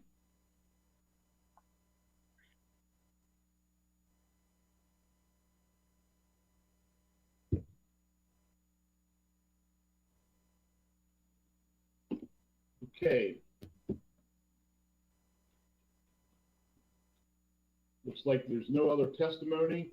Board members, before we go ahead and start summations, do we have any questions of any of the testimony that we've heard to this point, including the beginning comments? I would just like. Oh, sorry, go ahead. Sorry, Lisa, go ahead. I would just like to have it reclarified that there is no just to reconfirm that there is no provision within the Carroll County Code for allowing this to legally be approved. This is not permitted as a conditional use within the conservation zoning district. I haven't heard I didn't hear any testimony from the applicants providing any specific code references other than a generic, this is a special exception. I don't see where it's permitted anywhere. I'm just confirming that I am not overlooking something, and I believe that Mr. Voigt already confirmed that. Who wants to tackle that? Mr. Voigt, Ms. Mateus? Yes, in the Carroll County Code, there are only 2 ways to have an accessory dwelling. Either a detached accessory dwelling, which has to meet the requirement of the lot being subdividable. And the other way to have an accessory dwelling is having an attached accessory dwelling, which must be attached to the primary residence. That's the only 2 ways in the code that an accessory dwelling is allowed. Thank you for restating that. Mr. Chairman, I have a Mr. Bale, if I may, I would just like to state while Ms. Eckert is correct that the code may not state that, Carroll County Code, much like code in multiple counties, not only within Maryland but also the United States, they are written and they're forgotten about for the most part, especially when it comes to dwellings and it comes to property. There has to be exceptions and there has to be taken into account not only the changing of the times, but also situational awareness around what the requests are. In situations like this, if companies such as the one that I work for, which is global, if we forgot our policies and let them sit in place, we'd be non-existent right now. So I would implore the board to not only think about that, but also consider reevaluation of these type of codes for situations like this. I get the idea that Carroll County we are a farm county. We appreciate our environment. And we're not looking for a free-for-all to open up the floodgates, so to speak. But again, this is not, this dwelling is not going to be infringing on any type of conservation area. It is far enough away off the common drive that does not cause a disruption. And again, I cannot state enough that there is a human factor in here that must be taken into account. Otherwise, I fear that the county is failing to do its job in due diligence in ensuring that the relatives or the residents of Carroll County are in a safe environment that also enhances the community. Thank you, sir. Mr. Bear, I appreciate your comments. However, we don't make the code. We don't write the code. The code may be thrown at us at the last minute ahead of adoption for us to review, but we are here to enforce the code. So I just wanted to make that perfectly clear that's what we're charged to do. Mr. Caldwell, you have questions. Thank you, Mr. Chairman. This question is follow on to Ms. Ackert's question to Mr. Voigt. Under what circumstances, you'd mentioned the detached not being permitted, but you said attached was permitted to a primary residence. What form of attachment does that have to be? It has to be part of the primary house and be part of the living area of the house. So would a corridor, a breezeway, or something like that actually constitute part of the action? If it's an enclosed, conditioned space that is considered livable area, that would be acceptable. But like I say, it needs to be livable area connecting them. It needs to be basically a livable space. As long as it's livable space, a hallway is not considered livable space, so it would have to be larger than a hallway. But if it was another room in the house, that would be considered livable space. Thank you. Okay, board members, any other questions of any of the testimony at this point? Okay, Ms. Swisher, you've already given testimony, so we're going to go ahead and close testimony and then start with summation comments. Okay? Okay, presentation of testimony and evidence is now closed and summations are in order. The applicant is first, then interested parties and protestants. Ms. Swisher, summation comments. Summation comments. Ordinance 158.133 under the general powers of the Board of Zoning Appeals to hear and decide conditional uses, to authorize upon appeal in special cases such variance from the terms of the ordinance as will not be contrary to the public interest, where owing to special conditions, the enforcement of the provisions of this chapter will result in unwarranted hardship and injustice, and will most nearly complete or accomplish the purpose and intent of the regulations of this chapter. In exercising the above mentioned powers, the BZA may, in conformity with the provisions of law and this chapter and amendments thereto, reverse or affirm, wholly or in part, or may modify the order, requirement, decision, or determination appealed from, and may make such order, requirement, decision, or determination as ought to be made. Scroll down.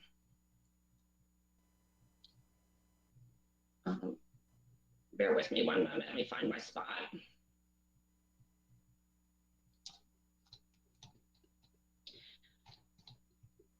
In summary, and I apologize, Mr. Bale, for seeming to be extraneous. I did want to pull in that human factor that has been mentioned multiple times, and mention that with Maryland's booming aging population, there will continue to be an unprecedented demand on health and social services. And by 2030, Maryland is projected to have over 1.6 million individuals aged 60 and over. Within the mission statements of multiple national, state, and local level organizations is support and planning underway for ADUs. The Department of Housing and Urban Development, Maryland Housing Needs Assessment and 10-year strategic plan prepared by the National Center for Smart Growth and Enterprise notes that zoning poses a barrier to building affordable housing in Maryland. The Maryland State Planning on Aging under the Older Americans Act, endorsed by the Honorable Governor Hogan, protects the rights of older Americans and individuals with disabilities and gives them the right to self-determination to live meaningful lives in all settings. The Carroll County Master Plan Vision for its Future, goals number 2 and 6, promote the need to respect private property rights and encourage a range of housing types and affordability. The Carroll County Commission on Aging and Disabilities advocates for the needs of Carroll County's older adults and individuals with disabilities. The Carroll County Housing and Community Development mission is to provide adequate and affordable housing.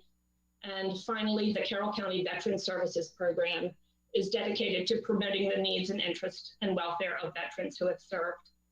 We, our family, and many others are a part of Carroll County's vision for its future, which states, Carroll County is a great place to live, work, and play.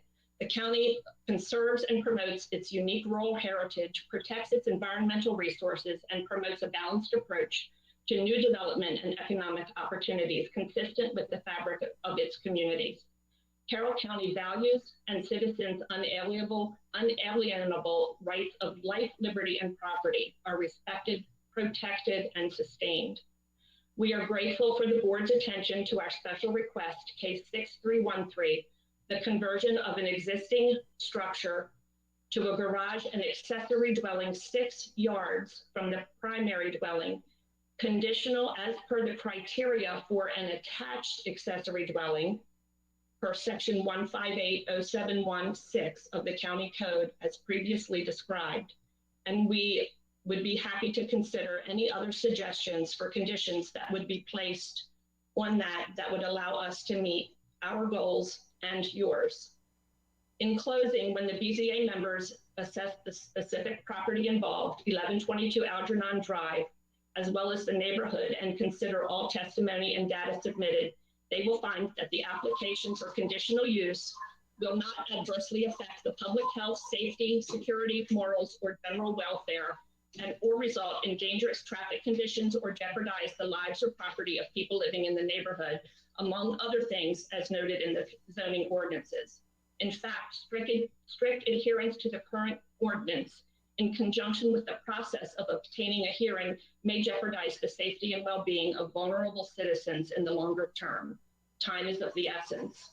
Additionally, the Hintons property owner rights to care for immediate family, myself and my husband, and to enjoy the liberty and benefits of a multi-generational household hang in the balance. Unnecessarily, it is not complicated. When families can care for their own elderly and disabled members, the burden on our already overwhelmed healthcare system is lessened, quality of life increases, and the risk of mortality is decreased. This young couple should be applauded, supported, and encouraged in their commitment to care for family members with special needs, not opposed and discouraged. The Board of Appeals makes the final decision on special exception requests. It is our faith that the Carroll County Board of Zoning Appeals will respectfully and carefully consider our request, allowing common sense and moral principles to prevail for an affirmative approval. Thank you for your time and attention today. Mr. Elman, any concluding statements? Yes, Mr. Chairman. First of all, I want to thank the board for hearing this case. And while I appreciate the situation the Swishers and the Hittons are in, and I applaud Ms. Swisher on her extensive research on this issue, unfortunately, under the current county code, their request is not permitted. You have heard testimony from the Director of Development Review, Laura Matthias, that the current property cannot be subdivided, thus allowing a detached accessory dwelling unit in the conservation district, nor can it meet the required lot and bulk requirements furthermore, I would like to add that an accessory or a detached accessory dwelling unit is under an accessory use in the county code and is not listed in the or is not enumerated under the conditional uses requiring BZA authorization under the county code 15871 D in the conservation district. So I would just like to add that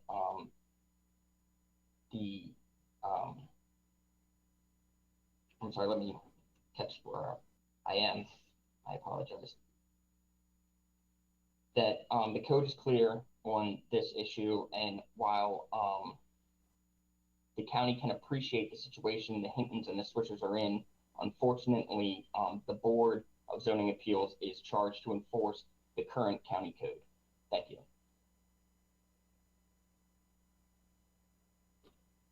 Thank you, Mr. Alman. Okay. The hearing and record of this case is now closed, and in accordance with the Open Meetings Act of Maryland, the board will now consider the case. Ms. Eckert, do you want to go first? I'll go first. Thank you. I am fully sympathetic to this situation. And I acknowledge that the Hintons are well loved in their community and that they make a significant and substantial contribution to the community. Having said that, and pointing out, I'm also fully cognizant of the human factor in this situation.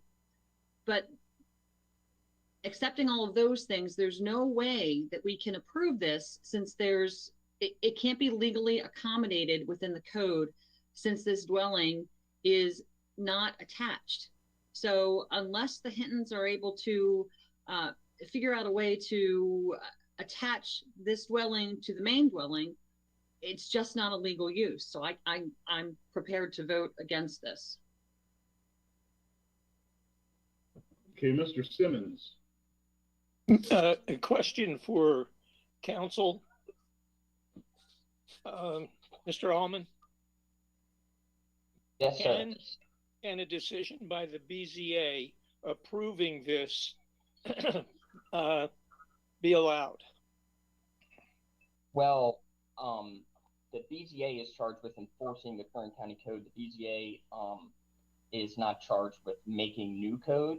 And I would argue that allowing this use would be basically amending the code, which the BZA does not have the authority to do. The only people who have the authority to amend the code are the Board of County Commissioners. I might respectfully object to your position. In the past, Mr. Dixon, are you listening?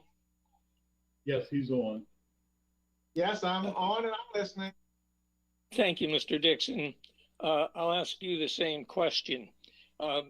Keeping in mind, as you know, the BZA has made many exceptions to the code. All right, I will say this. Conservation District is section 158.071. There is a subdivision D deals with conditional uses requiring BZA authorization. Subdivision E deals with accessory uses. The conditional uses that the applicants have been talking about, attached dwelling unit or detached dwelling unit is not included in one of the conditional uses in section D. So what is, we're mixing apples and oranges as far as what conditional uses requiring BZA authorization and accessory uses in the conservation district. What happens if we approve this?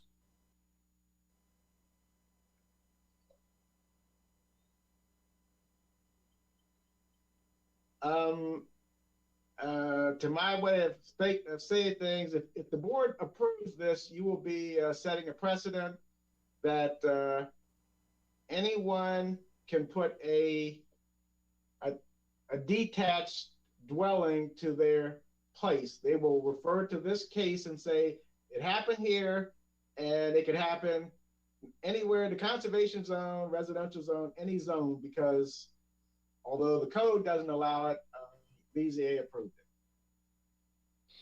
Does the BZA have the authority to approve it? The BZA has the authority to review any administrator in the county office building's decision, and there was a prior decision, so the BZA can always approve, modify any administrator's decision. Mr. Voigt, I see you on the screen, Jay. I understand your decision was mandated by your position interpreting the code. Is that correct? That's correct. You didn't have a choice. That's correct. Given the circumstances, as you've heard them described, do you have any objection to my voting in favor of the request? I would have an objection to that because this is something that is not allowable by the law. The law allows for accessory dwellings under the accessory section of the code, and it sets requirements for those accessory dwellings. And there are requirements for detached accessory dwellings, and there are requirements for attached accessory dwelling. So the code does allow for accessory dwellings, in this case for care of parents or siblings or whatever. It does allow for, ways of caring for that or any other reason for building an accessory dwelling. But it has two sections of the code. One covers detached accessory dwellings and their requirements. The other carries attached accessory dwellings. They're two separate things. It's very specific in the code. It's not like it's a general part of the code, but these are two very specific instances on how to handle either attached accessory dwellings or detached accessory dwellings. Because they are very specific in the code, and like I say, the code is, is open to interpretation, but when something gets to be specific in the code, that's what you have to do. That's what the code is saying, and that's what is required to meet those requirements. I'm seeing Mrs. Hinton's hand up. I think you want to say something. Mrs. Hinton, would you speak, please? Yes, sorry about that. I just want to say I totally understand what Jay is saying, that there are distinct guidelines and provisions around what you need for attached accessory dwellings and what you need for detached. Like I said in the beginning of this, there are 9 requirements around an attached accessory dwelling. We meet 8 of them. We don't meet 1 of them. The only thing that we are requesting the special exception for is that one provision made in the current code by the BZA, allowing this to meet all other 8 requirements with the exception of 1, and that is the physical attachment by livable area. That is the only thing that we are requesting.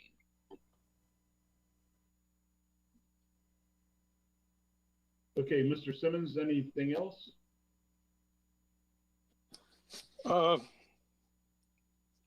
I just want to state my emphatic support for the Hinton Swisher folks attempting to accommodate the needs of a handicapped person.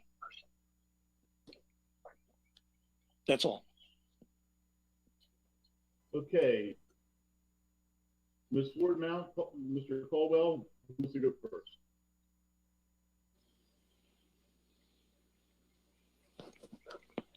Go ahead, Mr. Wardmount. I agree with Lisa that unfortunately I didn't hear anything as far as the code went that there's any kind of special exception or leeway. I hate to use the word hope, but I would hope that there was another way to attach the two dwellings so that it could be livable space. The idea, I think, is something that we really need to take into consideration for future generations in this county, because again, I do believe that multi-generational living is something that should be entertained and thought about. Unfortunately, our job, as I understand it, is to uphold the code. And I don't see the special exemption because an attached dwelling, the thing, if I understand correctly, that you don't meet is that it's not attached, which seems to be a pretty significant part of the code for the attached dwelling.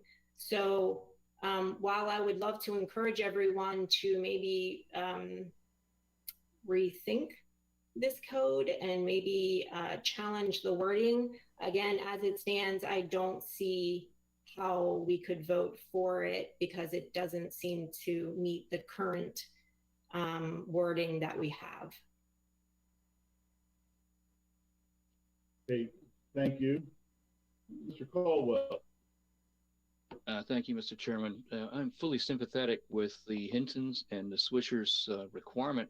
I still think there's got to be some way to accommodate this. Perhaps between Mr. Voigt and the Hintons, they can figure out what could be done that would meet the requirements of the code.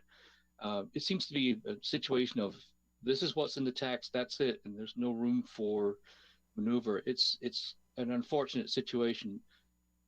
The way the code is written, that's the way it is. But I would encourage the Hintons and zoning, Mr. Voigt, to get together and figure out some way to resolve this so that it works for everybody.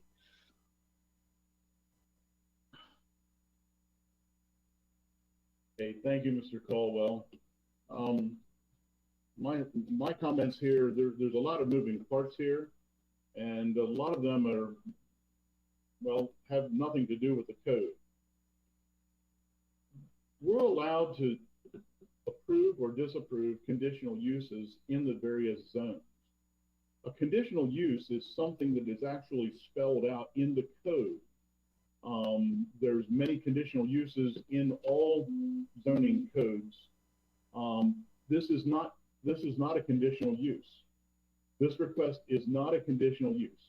Conditional uses are spelled out in the code. I'm really not sure this qualifies as a special exemption.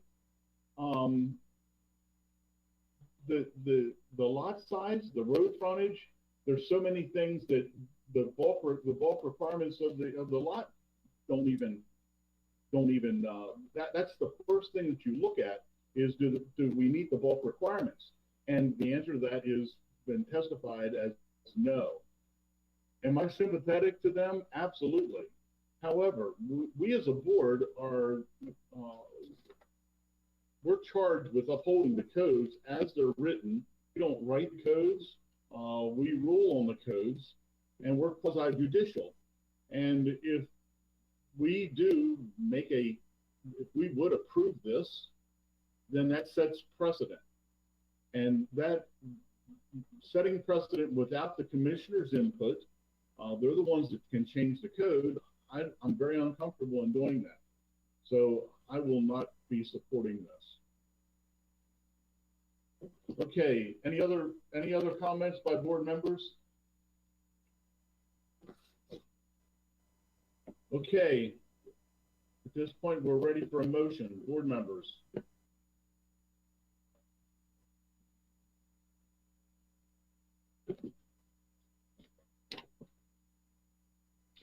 In case number 6321, I move that we uphold the ruling by the zoning administrator regarding case 6313, a request for an accessory dwelling unit that is not allowed by code.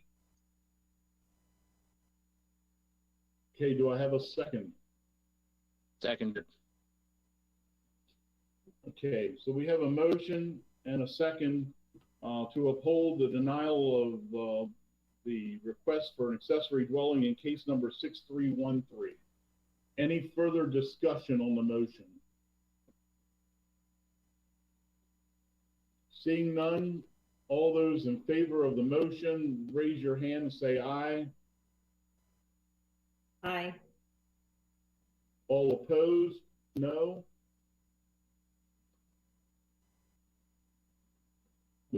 I didn't get your vote.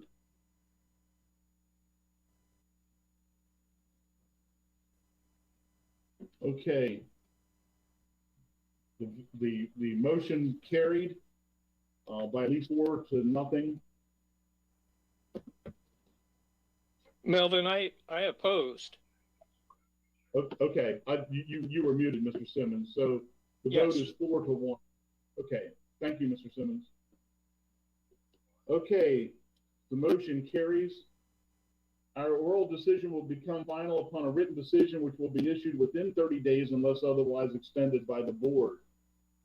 The board's decision may be appealed by filing a petition for judicial review with the clerk of the circuit court for Carroll County in accordance with the provisions of Chapter 200, Title 7 of the Maryland Rules of Procedure. The appeal must be filed within 30 days of the date of the board's written decision. Thank you. This hearing is adjourned. And we will go ahead and come back at 11:15 for case number 6322. I'd just like to say thank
and introduce the file for us, please. Case 6322, a request for conditional use for a commercial kennel, a lot size variance, and 3 distance variances. The site is located at 7578 John Pickett Road, Woodbine, Maryland, on property zone A, Agricultural District and Election District 14, by Regina Robert Nip, Code of Public Local Laws and Ordinances, Section 158.070 E1I and H1 and 158.040. A site visit is tentatively scheduled for Wednesday, May 19th, 2021 at approximately 9:30 a.m. In the file of this matter, we have the following documents.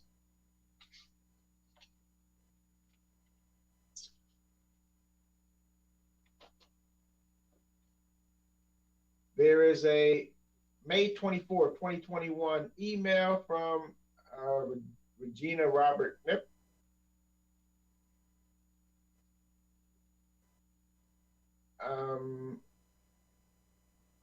I own a dog daycare and boarding business in my home. I provide dog daycare for the dogs of working individuals and dog boarding boarding for dogs of vacationing individuals.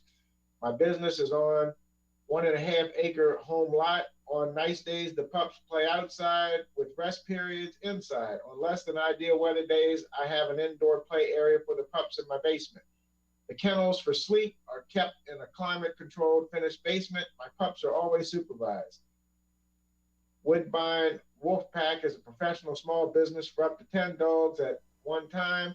I do my vetting with a meet and greet intake form, and I conduct a temperament test on all dogs. We do not allow aggressive or excessive barking dogs. I do not allow the pups to play outside for group play before 8 a.m., and they are inside winding down around 7 p.m. Oh. The only time the pups bark are during playtime. When they see someone pull in the driveway or large trucks go down the road.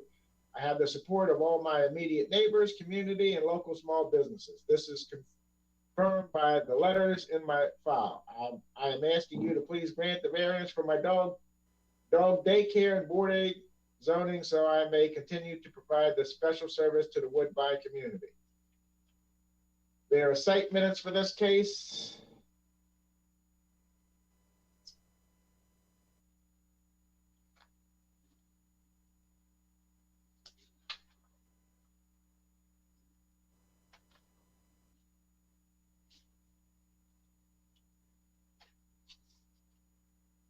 There's a May 13, 2021 letter from Warren Keene, immediate neighbor to Regina Nip. I did not have any issues with her having a dog daycare and boarding business, as she has assured me that she will keep it at 10 dogs or under. There's a May 19, 2021 letter from Brittany Rubino. She, in her email, she's expressing support for Woodbine Wolfpack. She lives directly across from the backyard of where the small business is run and is not bothered by it at all. The dogs are not barking all day and are never out before 8 a.m. or after 7 p.m. There's May 19, 2021, to whom it may concern, letter from Lisa A. Ballo.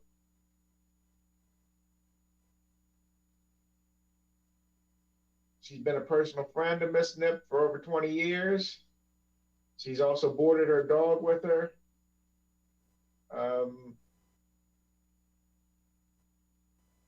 She wants the Woodbine Wolfpack to continue normal business operation, and she values the business for the community. There is a May 19th, 2021 letter from Jessica and Ronald Chu.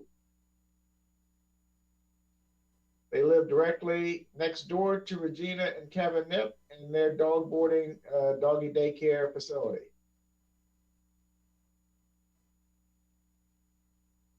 They have not experienced any disruptive or bothersome noise or activity coming from the property. We are not opposed to her building whatever facility she needs to better care for the animals in her charge. There is a,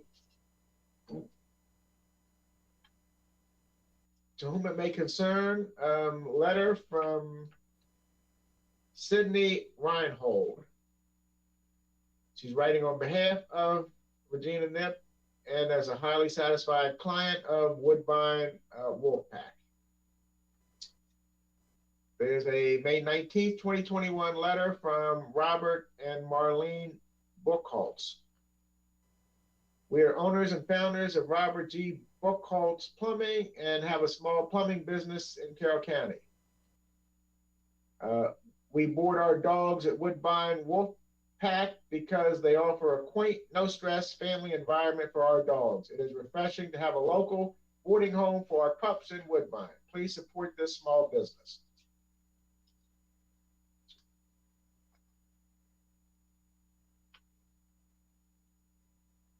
There's a photograph of Woodbine Wolfpack Doggy Daycare Boarding Socialization.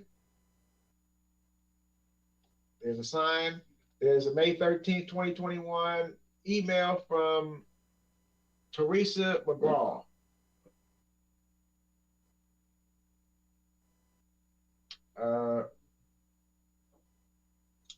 She says, my new dog sitter called Woodbine Wolfpack, and Woodbine is the best ever. Regina is the owner, and she absolutely loves dogs. She is very knowledgeable about dogs, and it shows, along with her compassion for them. Woodbine Wolfpack has a great place for the dogs to run and play together. They are also given real soft beds to sleep on, and it is a wonderful, cozy home atmosphere.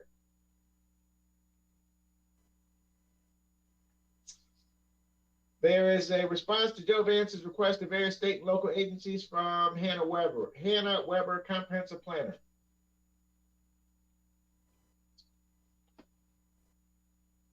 Her May 11th, 2021 memo states that the above referenced BZA case has been reviewed for consistency with the policies and recommendations contained in the 2014 Carroll County Master Plan, as amended in 2019, the Carroll County Water and Sewer Master Plan, and other functional plans.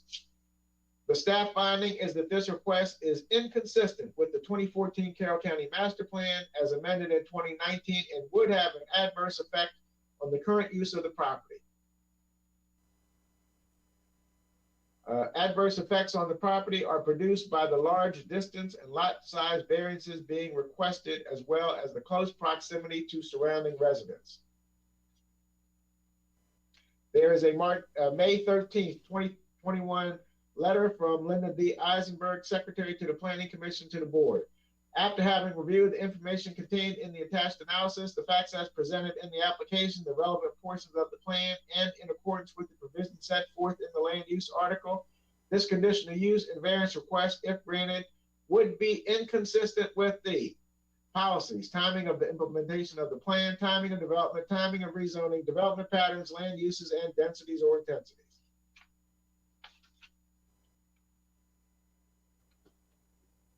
There is a May 13th, 2021 email from David Stevens to the board.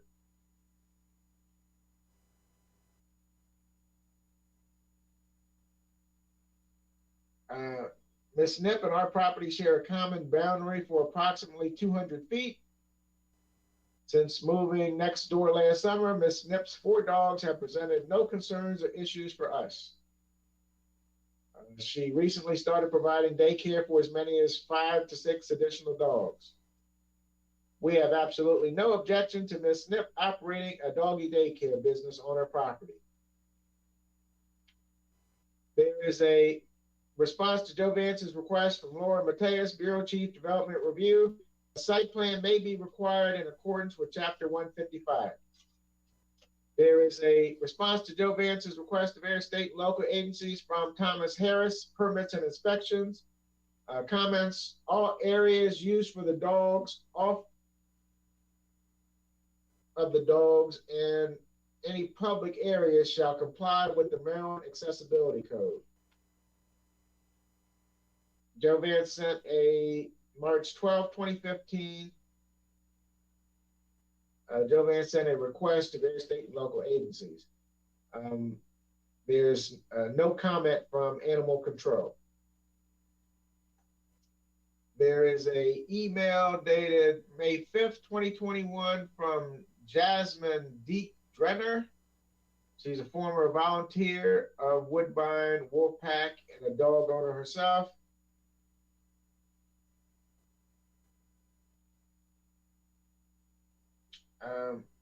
She used to work there. Being there to let them out myself, they've never been over obnoxious or disturbance. It has never been more than 10 dogs at a time either. The dogs only have the natural dog tendency to bark at strangers in the driveway and while playing. Even during that time, they are kept under control from creating a long-term annoyance. The doggy daycare is ran smoothly. They get a regular playtime after 7 a.m. and before 7 p.m. and they are all given a long cool down time in between each play session. They are all well behaved and constantly supervised. There's a May 4, 2021 letter from Suzanne Swisher, loyal client. This NIPS business is one of integrity, born out of her love for animals. It is a huge asset to the community and deeply appreciated by all her clients, especially the ones with 4 legs.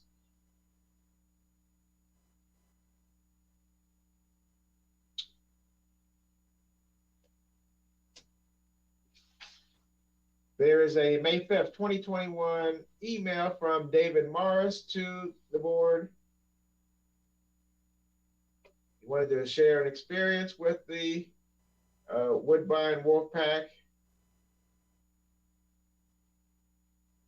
He's excited to have a place that he can literally walk his dogs to and drop off for a day of fun.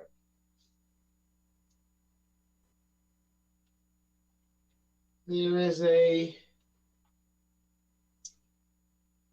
undated, it was stamped in May 6, 2021 letter from, to whom it may concern, letter from Sarah Van Sant.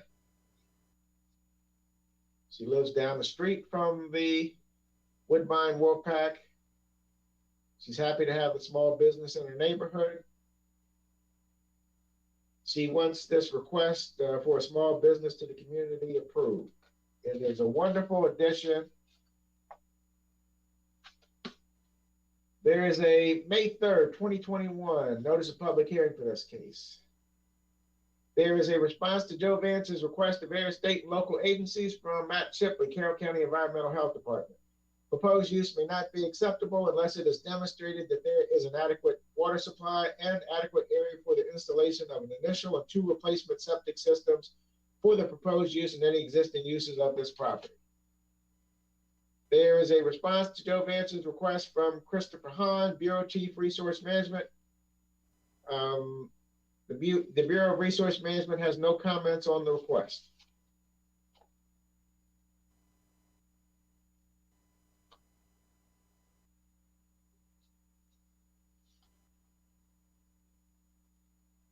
There is a response to Joe Vance's request from Jay Voigt, Zoning Administrator.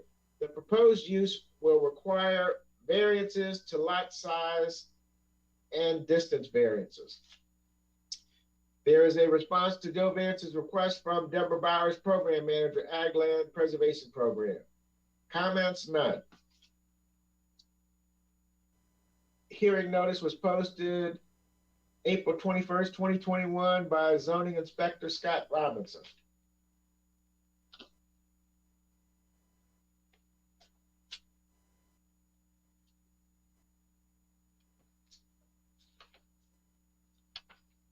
And then there is the application for conditional use for a commercial kennel and distance variances.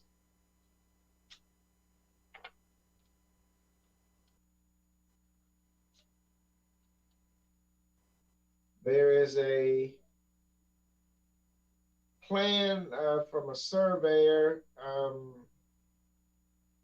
PB and LA Harris Property. Schneider and Associates Land Surveyors. I would ask that the file be entered into evidence. I have a motion to enter the file into evidence. So moved. Second? Second. Okay, all those in favor of entering the file into evidence, raise your hand and say aye. Aye. Okay, motion carries, so the file will be entered into evidence. Let me go through Mr. Bowersox, are you representing the applicant?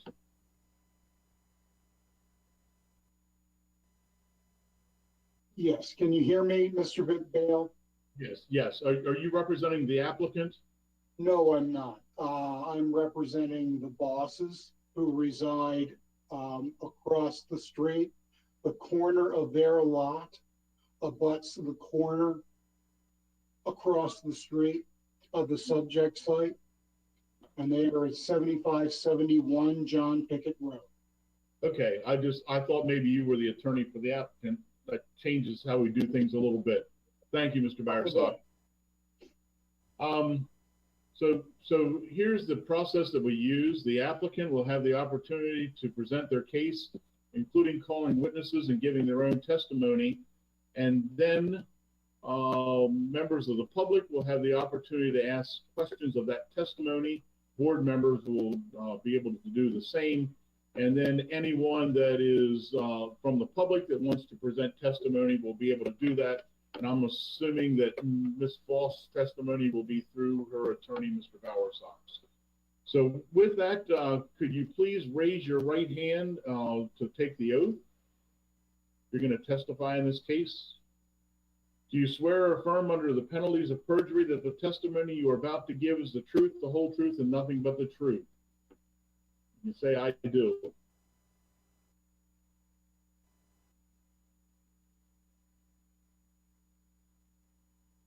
I do. Okay, very good. Miss Nip, yes. The floor is yours. You want to go ahead and present your case for your request here today? Yes, absolutely. Thank you for having me. Actually, my opening statement was already read. I'm the owner of Woodbine Wolfpack. It is run out of my home. It is a residence.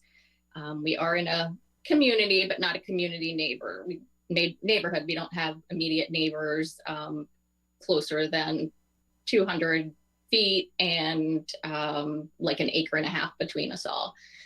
Basically, I take in dogs from 7 a.m. to 5 or 6 p.m. for dog daycare, and I do overnight boarding.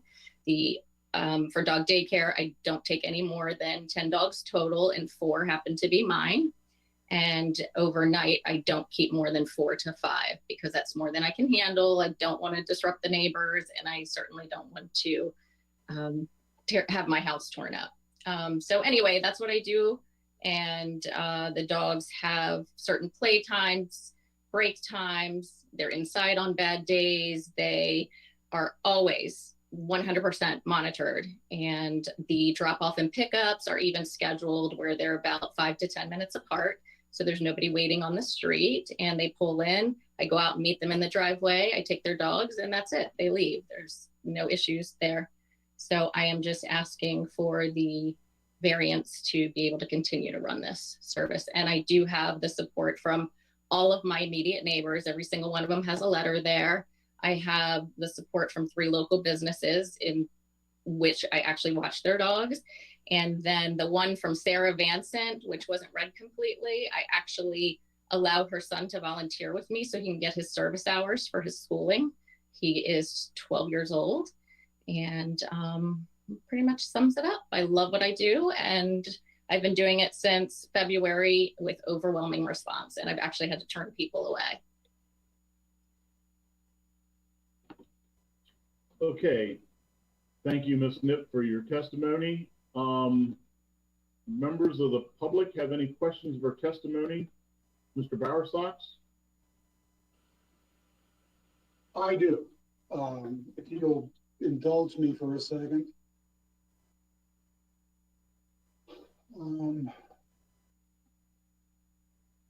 Mrs. Nip, good morning. I think we're still in the morning. Matt or Chris, could you Well, no, don't worry about that now. Mrs. Nip, during your brief testimony, you said you're not really in a community because nobody is less than 200 feet or more than 200, less than 200 feet from you, and an acre and a half. Is that, did I hear you correctly? Well, it's not a neighborhood, but it is a community. I said that wrong. Okay, but Like we don't have one street that comes in where you're all in a community. We actually fork off into all different roads. you're not a cul-de-sac community, is what you're saying. We are not a cul-de-sac. But you have neighbors.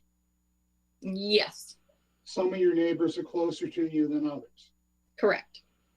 In fact, some of them were close enough that you, in your application, included a request or requests for variances from the 200-foot minimum distance requirement, or I think you called them setbacks, that the code requires for this conditional use in the ag zone. Is that correct?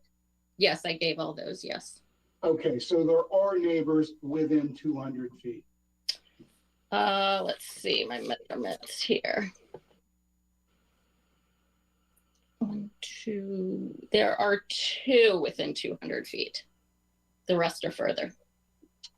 Okay, so when you say they're further than 200 feet, you're talking 200 feet from where? I have 2 different measurements. I have measurements from the house itself, which is what I was basing it on because that's mainly where the dogs are. And then I do have measurements from a property line, but that was not what I was just referring to. I was referring to the house itself. Measurements were taken from the house. Okay, thank you. Could I have the control room put up the application sketches, please, that I emailed this morning? All right. Now, can you see this sketch, Miss Nip? Yes, I'm on my iPhone, but it all looks familiar. Yes. Okay, okay. I believe Go ahead. I'm sorry to cut you off. I provided one. That's either the one I provided or someone else provided, but it looks the same. Okay. I'm looking at the sketch, and to help you, I'm looking at the top portion, if we can call it that, of the sketch. And there appears to be a property perimeter. There appears to be the location of 2 structures on the property. Thank you very much, control room. And I can see that it appears that kind of after the fact, there has been a dotted line that says fence that extends from a building in the, we'll call it upper left part of the sketch, running up towards a boundary line at the top of the sketch, then heading right to the rear boundary line of the property. Do you see what I'm saying? I drew Talking that. about? I drew Okay. that as my fence. Yes, sir. Okay, and it comes back down ultimately around another building and ultimately down out of a gravel, I presume, driveway to that building, and then working its way back up to the house. Is that correct? Well, it goes, the detached garage, which is the one to the right, it goes around it. It does not go in front of it. Okay. So that area is, it says fence, correct? Correct. Is there a fence there? Correct. Okay. You've talked about the dogs going outside no earlier than 8 o'clock and no later than 7 o'clock, and they go out for exercise. Is it within this fenced area? Always. Okay. So that fenced area is part of what you do with your daycare operation? Correct. Okay. Do you know the distance from the fenced area, say at the edge of the gravel drive as you show it? I do not. to the Nips property, which is, in orienting it towards the sketch, across John Pickett Road, off of the lower right-hand corner of your property. So you're talking about where the gravel meets the fence to the actual road itself? To the Nips lot across the road. Yes. Excuse me, to the boss's lot across the road. Are you talking about to their actual driveway? I'm talking about to their lot. Okay, so then that would be the corner where they're, I am not aware of that measurement, but I'm sure you are. Well, is it safe to say it's certainly less than 200 feet? Yes. Okay.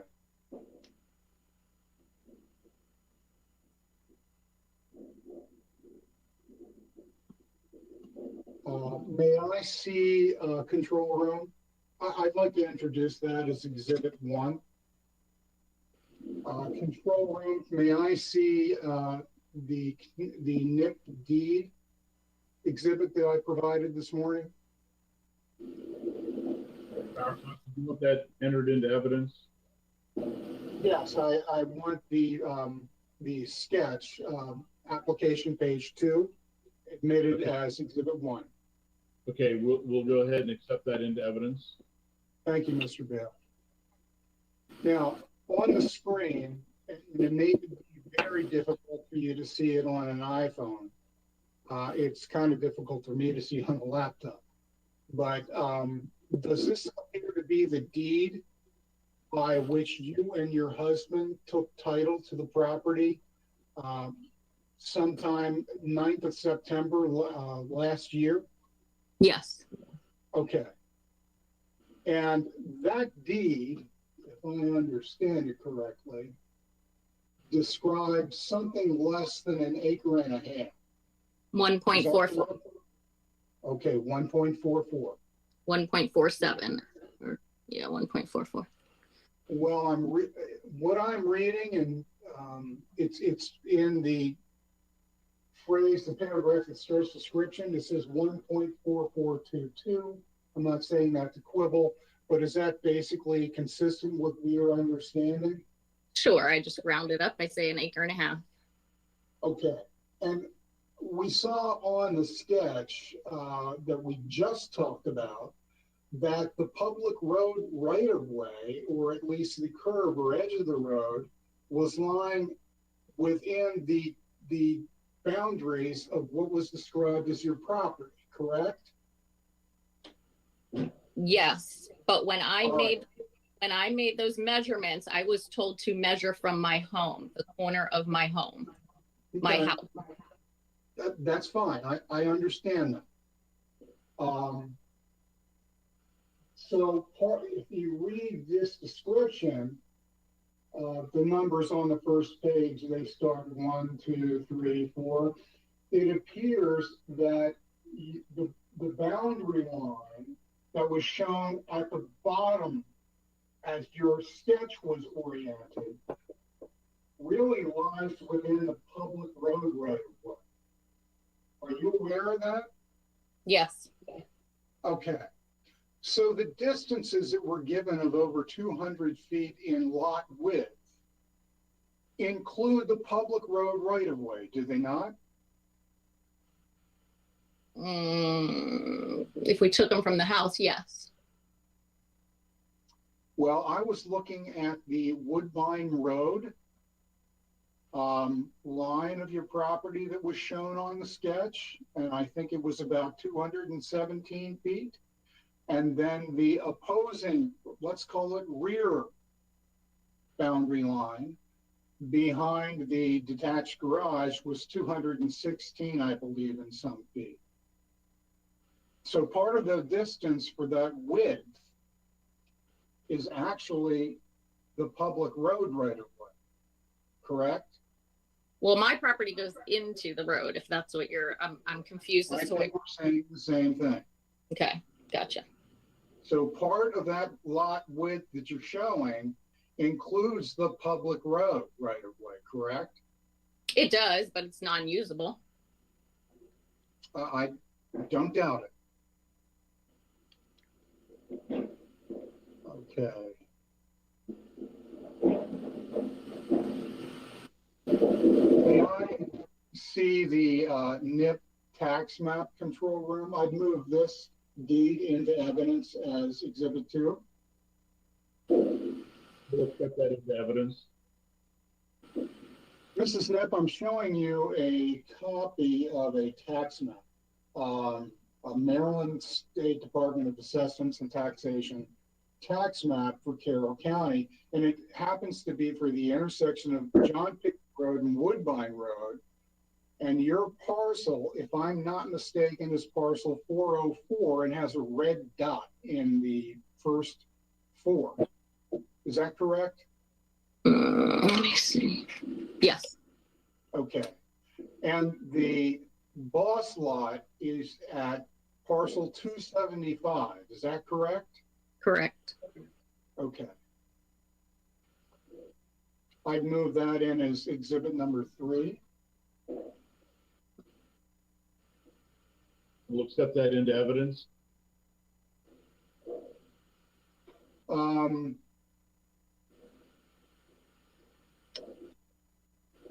Control room, could I get what's called application page 2 up?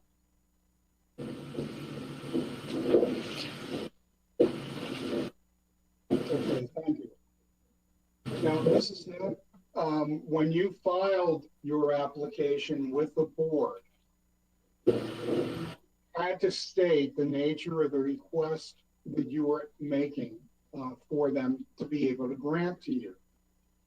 And where it says conditional use, you've described dog daycare and boarding, 10 dogs or less. Is that correct? Correct. And then in the next, if you will, block that they give you to explain requests, you've asked for variances, one of which was for boarding. What, do you know why you asked for that in the variance box?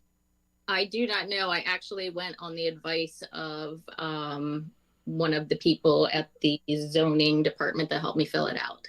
Okay. And then you're asking for distance variances. And I believe it says front 110 yards, left side 160 yards, and right side 110 feet, left side 160 feet, right side 88 feet. Do you see that there?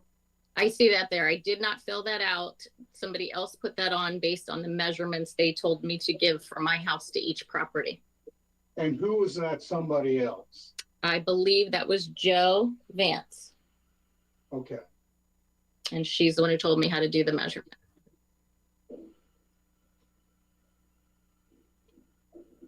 And that was from my house, my home, the corner of each home, to the end of my property.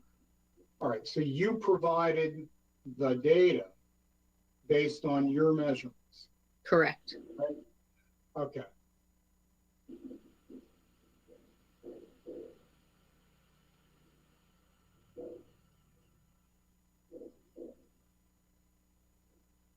I offer that as exhibit 4. We'll go ahead and enter that in. We'll accept that into evidence.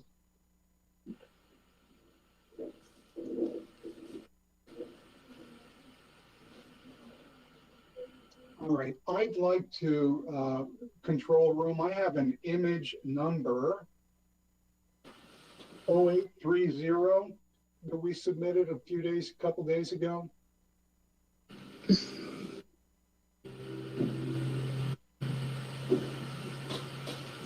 All right, do you recognize what's in this image? I do. Can you tell the board what is in the image? That looks like it's from your client's driveway or the end of their driveway to a side view of my yard. All right, and I'm going to call your attention roughly to the center of the image. Do you see what looks like a fence? Yes, that's my fence. Okay, that is the same fence that you showed on your exhibit drawing that was, I believe, exhibit number 1, correct? Correct. Okay. And the entrance near that fence onto, I presume, John Pickett Road is the gravel driveway, I guess we'll call it, that to the detached garage that was shown on the exhibit 1 sketch. There is one entrance up that gravel driveway. There's another entrance that's up by the house in the paved main driveway. Okay, and I believe your drawing showed 2 entrances, just as you described. But the one roughly in the center behind, near the fence, is the one that's the gravel driveway to the detached garage, correct? Yes. And is that the detached garage that you can see just above the trash cans and to the right of the telephone pole? Trash cans. Do I see trash cans? Trash cans on the right side of the photo. That's my neighbor's property, and those are their trash cans. Yeah. Do you see the trees behind them? Yes, I do. Is that the detached garage that you can see through the trees? Yes. Can you see it that well with your phone? I know it's there. Yes, that's what you're describing. And I'd like to show image 842.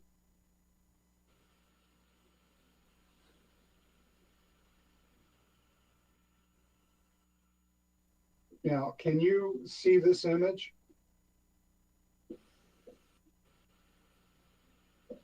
I don't see an image. Okay. I'm seeing it on my display.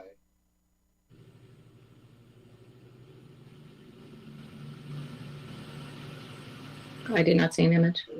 Okay. Well, we'll come back to that. Okay. Oh, here's an image. It just came up. Okay. All right. Now, is that your detached garage depicted behind the fence? Behind, yes, at the very end. And what is on the fence? That is my business sign. All right. And let me ask, did you get a zoning certificate for that sign? I did not. Okay. And what are the dimensions of that sign? 4 by 8, I believe. Okay. So 32 square feet.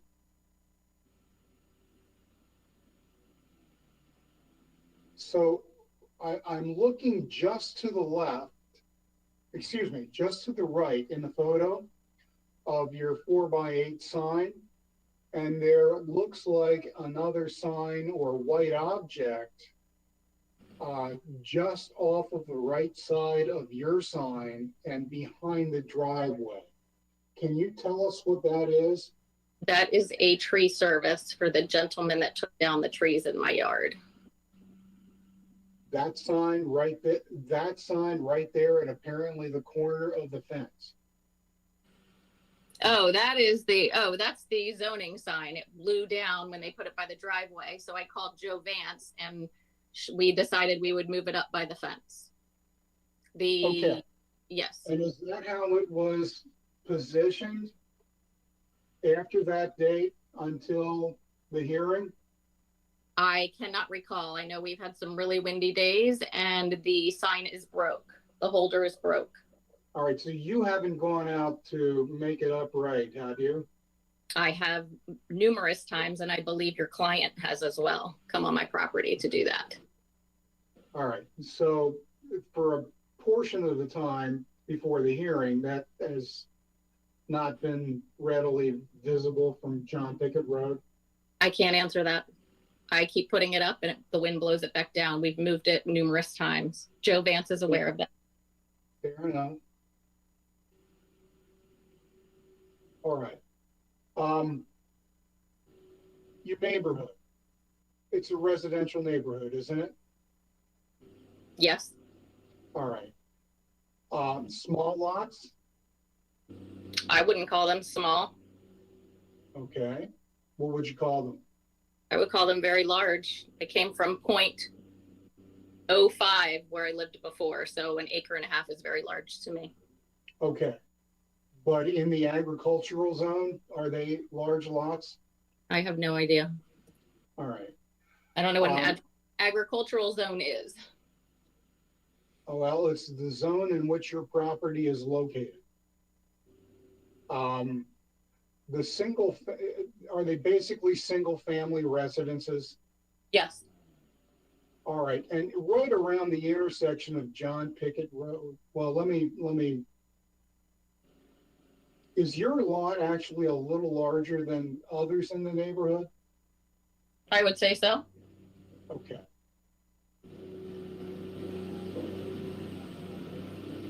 All right. So we've heard in these information that was read into the record that you've given in your statement about how you are operating on this property.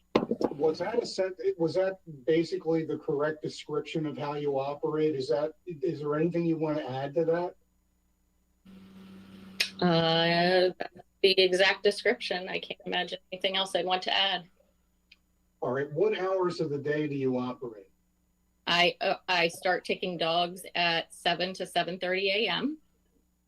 and the dog daycare is picked up by 6 p.m., but dog boarders stay overnight. Sometimes it can be multiple days. Okay. What days do you operate? 7 days a week. Every day? Every day. 6 to 7 or 8? 7 a.m. to 6 p.m. With people dropping off dogs after 6 in the morning? After 7 in the morning. So you're not having any dog drop-offs before 7? No. All right. The number of dogs that you are asking to get approval for this use is 10. Is that right? Yes, but I've rarely had 10. Okay. You have dogs of your own? I do. And does the 10 dogs include your dogs? Yes, sir. Okay. And who provides supervision for the animals in your care? I do. All right. Do you have employees? I have a 12-year-old volunteer that does his service hours, and I had she wrote a letter. Actually, there were multiple letters. She used to volunteer with me when I first opened, and she has since moved to Hawaii. So I'm going to take a wild guess that the 12-year-old is not driving to the site, no. Correct? Okay. Do you have any background or training in the care of animals in operating a facility such as this? Not in operating a facility like that, but I've owned dogs my whole entire life. I have worked as a dog walker and dog sitter in the past. Okay. And I also volunteer for a pit bull rescue. And are the pit bulls kept on the site? I have not had one for some time, and I won't be doing it for a while. But yes, they were. Okay. But that also counted toward that 10 number. Okay, so just to be clear, you have done the pit bull rescue. Mm-hmm. In the past, when you've done it, you've kept them on the site. Correct. But you're not planning on doing that for the foreseeable future? No, because my business is doing so well. I just don't have room for another one. Okay.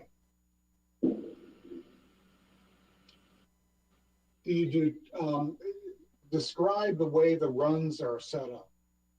I don't have runs. They have access to the acre fenced in yard. So it's the outdoor yard is Correct. basically the equivalent of it. And then on bad weather days, they're inside. There is a green indoor outdoor carpeted area inside that they can grip and run and play. So there is also an indoor area. All right. Do they have full run of your house? No. It's the basement area for the boarding until 5 or 6 p.m. whenever the last one's picked up. And then boarders, or that was for dog daycare, and then boarders are allowed to come upstairs and snuggle with us as we wind down for the evening. So the boarders in the basement, are they just left in the basement? Or No, are there runs or kennel cages for them? You're not hearing me correctly. So during the dog daycare hours, they're always attended to, and they were outside or they're inside, and they're supervised by me. After all of my dog daycare goes home, the remaining boarding dogs, which is usually 1, 2, maybe 4, they are allowed to come upstairs, or they do, not that they're allowed. They come upstairs with us as a family until it's time to go to bed. They get their last bathroom break at 10 p.m. And then they go back down in the basement where they're all put into appropriate size crates with bedding and whatever they need, and it's climate controlled. It is a completely finished basement. All right, that's much more clear with that explanation. Do you engage in any training? No, I'm not a trained professional. All right, any breeding? Nope. We've talked about boarding. Are you intending to put up any other security fencing? No. Are you intending to do anything in terms of noise mitigation? No. You're not? No, my dogs don't make, my boarding dogs and daycare dogs don't make an excessive amount of noise, so there's nothing to correct. Okay. What about landscape buffering? What's wrong with my landscaping? What do you mean? Do you have any intentions to maybe buffer your neighbors from your use with landscaping? No, I have trees that surround my property to, if I'm looking out back, the whole left side of my house is lined by trees. I can see the Stevens house, just enough where we can talk off our decks, yell back and forth. I have trees that line the back. I have trees that line the view of your client's property. And the only side that doesn't have trees is the right side and the front. And no, I do not intend on putting trees up. All right, under no circumstances. I don't understand why I would have to. Have you considered that you may need to take this through a site plan review and approval process? I if talked to the board is going to grant you the approval? I talked to Joe Vance about it, but she said not at this time. Okay. So I'm just curious, a number of your employees, we have the 12-year-old doing his service hours. Is he there every day? No, he's there. He's here 2 hours on a Wednesday. Okay. And an occasional Saturday. And is there anybody else that helps you with this? No. Okay. Do you have any kind of a floor plan for the kennel area downstairs, or is it an informal kind of a thing with cages? I don't, but I'm on my iPhone, so I would be happy to walk down there and show you.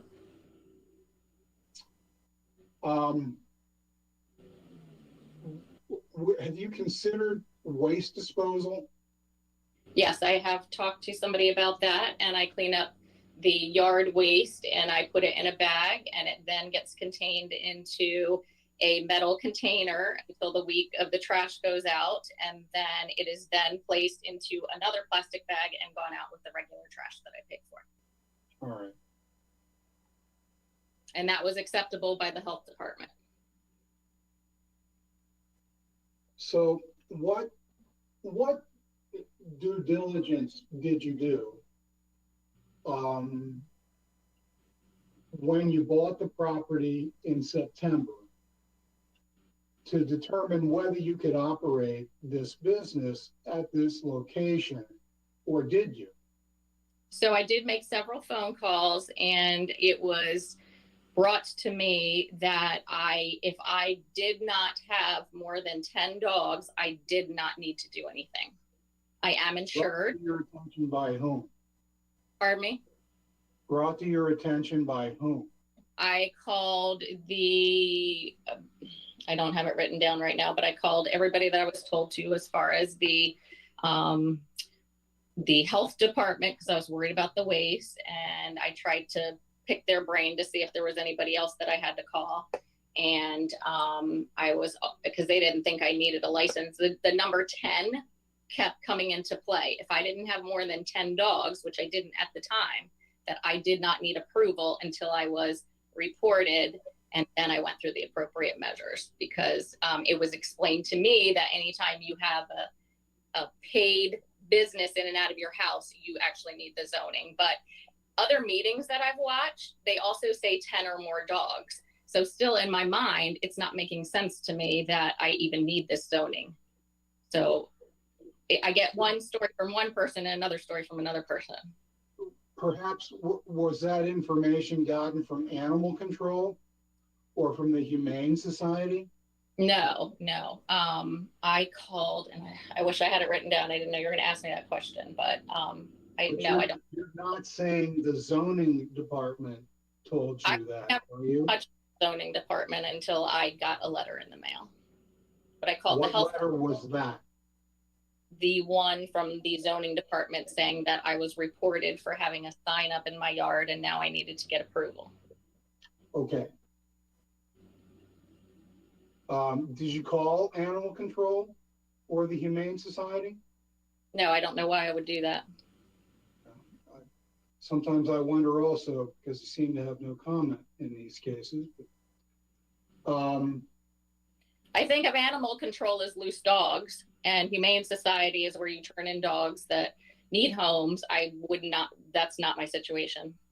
Okay. So let me ask you, why are you applying it at this location? Because that's what I was told to do. I mean, did you follow the consider, guidelines in the letter. did you consider other alternative sites? No, because I was going to keep this a very small business. Okay, so this was kind of an afterthought. You bought the house, you and your husband. You get there and you decide you want to do this activity at the house. Is that fair? The plan was to do something later on, but when we looked at the house, we did look at the yard size and the setup of the home in preparation for a future business. Yes, I bought the house in September, and I ended up starting the business March 1st. I was licensed. Licensed by whom? Or not, I'm sorry, not licensed, but insured, because it was brought to my attention that I needed insurance. Okay.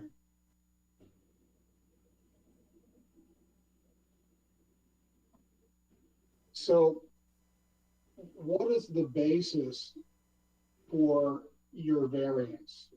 In other words, why is it that you feel the board should grant your variance? Variance says. Well, all of my immediate neighbors that either adjoin my property or that are connected to my property in any way are 100% fine with my business operation.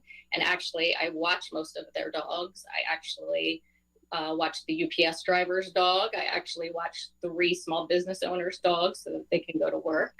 I have the approval of the community, and it's a great place to take your dog. If you're a dog lover, you'll completely understand. Okay, but I mean, other than that, is there anything, for purposes of being awarded a variance, you have to establish certain standards? Well, I know that I need 3 acres is what I was informed, and I don't have 3 acres, so that's why I'm asking for permission. All right, so you can fit what you want on your property. Well, I run the boarding business out of my house. They just play in the yard. The detached garage has nothing to do with it. I don't use that at all. That is actually our gym. And it holds our lawnmowers and stuff. So I don't want to just do it on my property. I want to keep it the way it is now. Okay.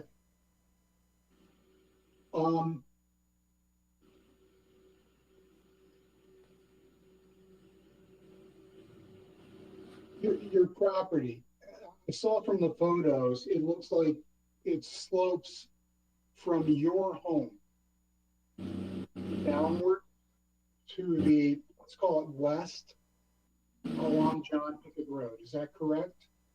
Yes, it does have a slope. We did have grading done and we had a French drain put in. So it's less, it slopes less than it did. Okay, it slopes from the front to the back, basically. Slightly, yes. Is there anything unusual about that site other than, you know, you've done the grading? Did you obtain a grading permit? No. Okay, did you have to? It wasn't at a level of, it wasn't at that type of level. He just leveled out the yard. Okay. To put in the French drain. We did not need one. Okay.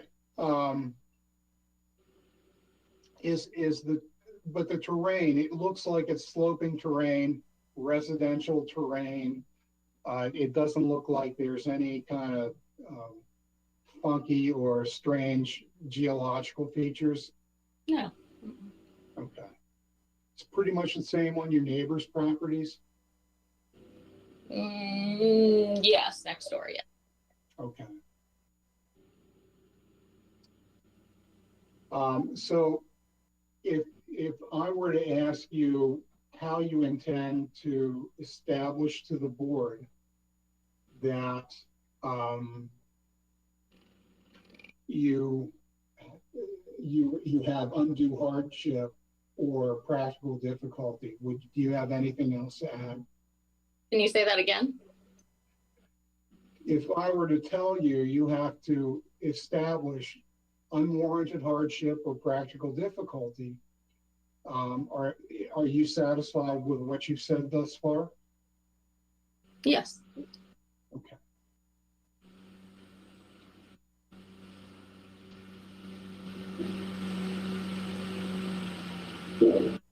I have no further questions for Mrs. Knipp. Thank you. Sox. Anyone else from the public have any questions of Ms. Knipp's testimony?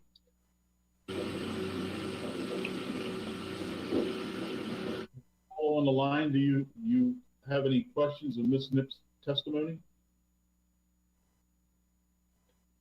I do not, other than I want to comment that the lot sizes. Ms. Boss? I make a comment or not? Ms. Boss? Ms. Boss, there'll be an opportunity for you to make No your problem. own just a little bit later in the proceedings, okay? Okay, board members, any questions of Ms. Knipp's testimony?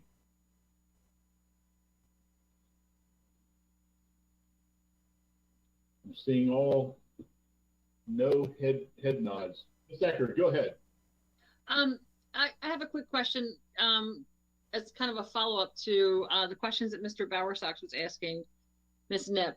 Do you understand and recognize that in order to have a variance granted, that you have to establish how this is going to create how it will create a hardship for you if we don't approve this, or what's the practical difficulty that would be caused? Well, I wouldn't be able to pay my bills. I wouldn't. It's a business.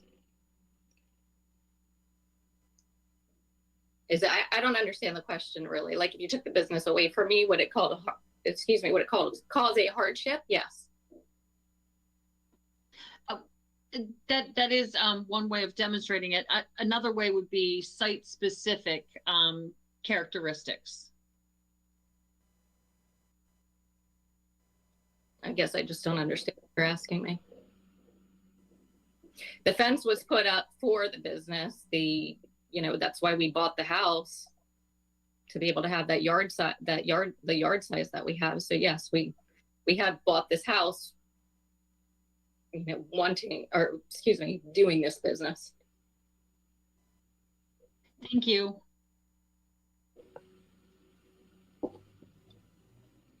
Any other questions of Ms. Nipp's testimony, board members?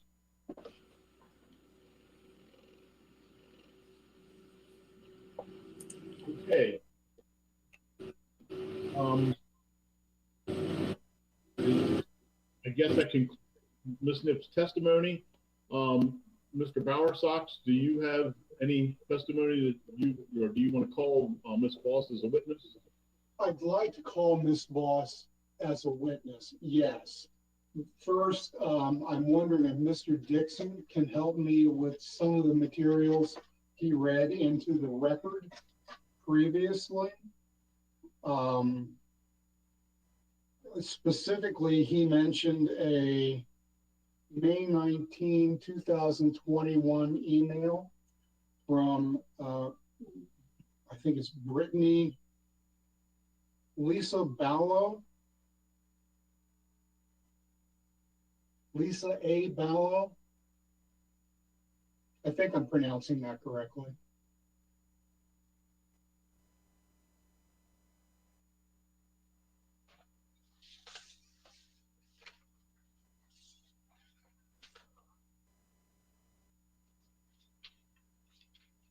Okay, May 19, 2021, to whom it may concern, letter from Lisa A. Ballo, area representative, multi-unit franchisor, Orange Theory Fitness, Maryland. Did she provide an address? No.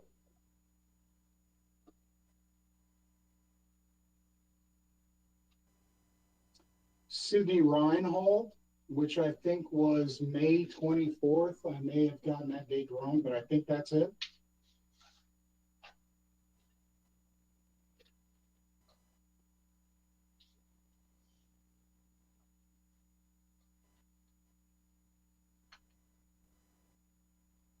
I see it. I don't see a date. To whom it may concern, no, I don't see a date on it. All right. Is there an address on it? The address is 12201 Woodbine Pike, Kemar, Maryland, 21757. Okay. The May 19th Buchholz letter, was there a sender's address on that? No address. Okay. Thank you, Mr. Dixon.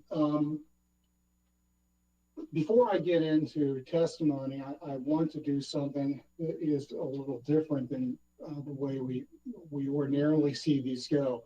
I'm going to ask that the board consider dismissing the application and denying it now. The reason is I'm trying to protect my client, obviously, in the process here. There is a less than 200-foot distance from the fenced-in yard, which is integral to the proposed continued operation of this kennel facility and my client's property, but no variance has ever been requested for it. Without that variance, she can't move forward. My client's property is on a lot, as you have seen on the tax map, of less than 3 acres. It's smaller than the 1.4422 acre parcel depicted on the tax map of the Nips, and it is a residence. So if there also does not appear to be a lot width variance requested. When we go to, bear with me, the definition section of the county zoning ordinance, and it says setback lines, it says the line that's required minimum distance from the street right-of-way line or any other lot line establishing the area within a structure must be erected or placed. We know that the only line that seems to meet that criteria is the public right-of-way line for John Pickett Road. And if you look at that sketch, if the width is approximately 217 feet of the lot that she's showing, it would appear there is at least 20 feet of right-of-way included in that. So the 200-foot lot width is not met, I would submit. But certainly there has not been a variance request made from the distance requirements of the for the Boss lot. So for the record, I make that motion now. Mr. Bonsass, can I just clarify something that that on page 2 of the application, the distance variance, the front 110 feet, left side 160 feet, right side 88 feet, none of those apply to your client's property? No.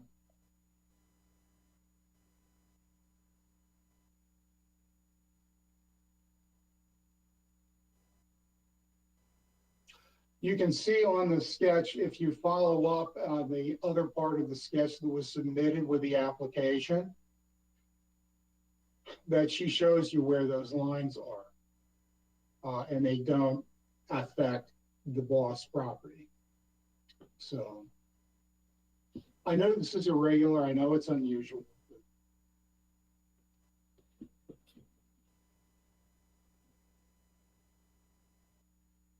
So a question that I have, Mr. Bowersox raised the issue about where the variance line starts on the NIPS property.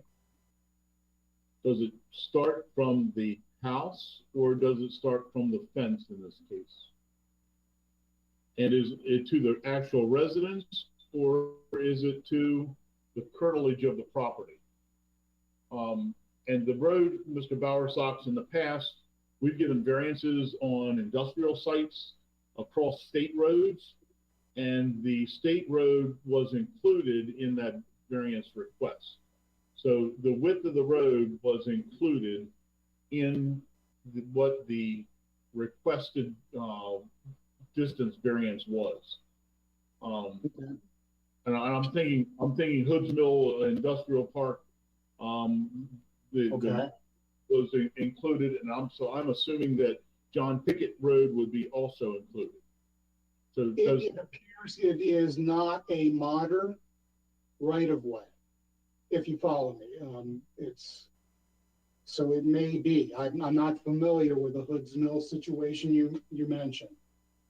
As to the fence or the yard issue, it's clear from her testimony that at least within the fenced-in portion of her yard, that is an integral part of the operation that she wants to undertake as what she's requested as a dog daycare and boarding home. And frankly, she testified that the fence was erected for that very purpose. So you have to consider that fence line at a minimum as part of the site of the conditional use for which setbacks, minimum distance requirements have to be measured. The minimum distance line talks about 200 feet. In this instance, there's no multiplier. 200 feet from residential lots of less than 3 acres, not the curtilage, the lot. If it was 3 acres, we have in the past, as I know you will remember, looked to the curtilage area on a lot of greater than 3 acres, but that's not what the code says for residences on lots of less than 3 acres, and they don't have to be adjoiners. So I did not research whether there may be other lots similarly affected. I just looked at it from the boss's perspective. Okay, based on Mr. Bowersox's information, Mr. Dixon, what are our options at this point? Would it be to give the applicant the opportunity to amend their application and bring it back before us? I didn't even think of that option. You can reserve your decision, hear all the evidence, and listen to all the evidence and reserve your decision, and then decide this at the end of the case, which is what I would recommend. You could decide the case based on the motion alone, but I think the preferable thing is just listen to all the evidence and then make a decision at that point. I don't think we can require an applicant to amend an application. So it's either the application is either complete or it's not complete. You could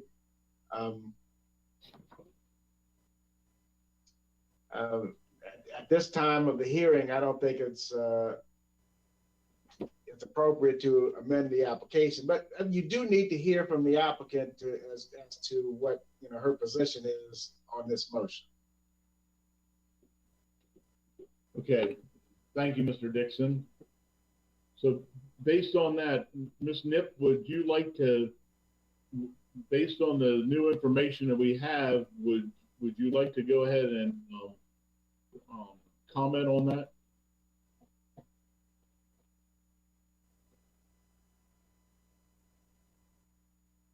We lost Ms. Nip. Are you there? Yeah, there. Great, thank you. Did you hear what I said, Ms. Nip? I did. I heard everything you said. Very good. So he's making it sound like my dogs are always hanging out at that one fence line that is lining John Pickett Road, which is not the case. The dogs are generally up by the house unless the ball is thrown. So they don't hang out in that corner that he's talking about. And then am I allowed to ask you any questions I'd like Mr. Bowersox about your client? No. Well, I think that her credibility should be a question. I'm going to object to this. This is now argumentative. This isn't even your client has a dog. Your client has an animal, and I would like the board to hear how she takes care of and raises her animal, because it is quite different than how I do. So she does not have an understanding of. And object and ask for Mr. Dixon or the board to instruct Mrs. Nip to answer the question that Mr. Dixon posed to her or Mr. Bale posed to her, and refrain from ad hominem attacks against any other party. Yeah, Ms. Nip, those comments were out of line, so we're going to strike those comments. At this point, Mr. Bowersox, what is your request? Well, this is kind of a strange situation. It appears from the applicant's testimony, and the applicant rested, that there is a variance required that hasn't been requested.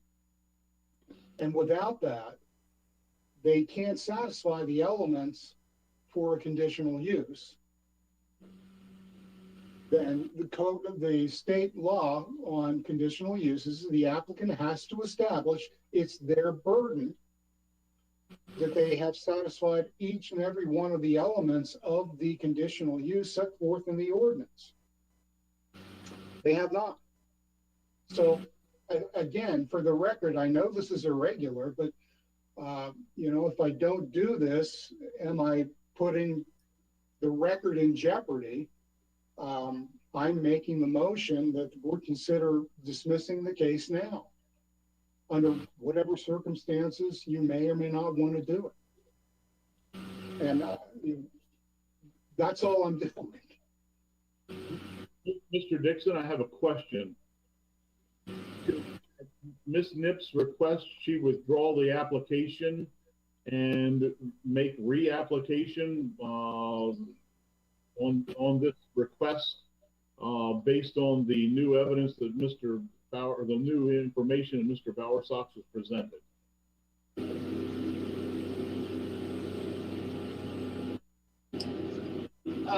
Yes, I believe that would be acceptable. She wouldn't be, unless the board denies the request, that would mean she'd have to wait 2 years to come back. So if you do it that way, I think she'd be allowed to come back in a shorter period of time.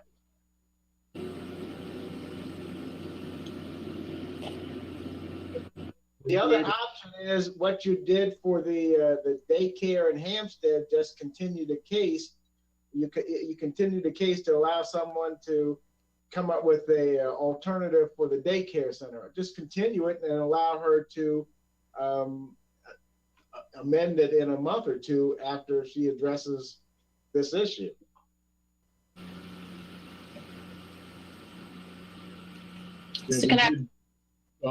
Ms. Nip, so what Mr. Dixon was referring to, there were questions that were brought up about an application that was a child daycare, not a doggy daycare, and the applicant came back the following month with additional information, and I guess it would have been an amended application.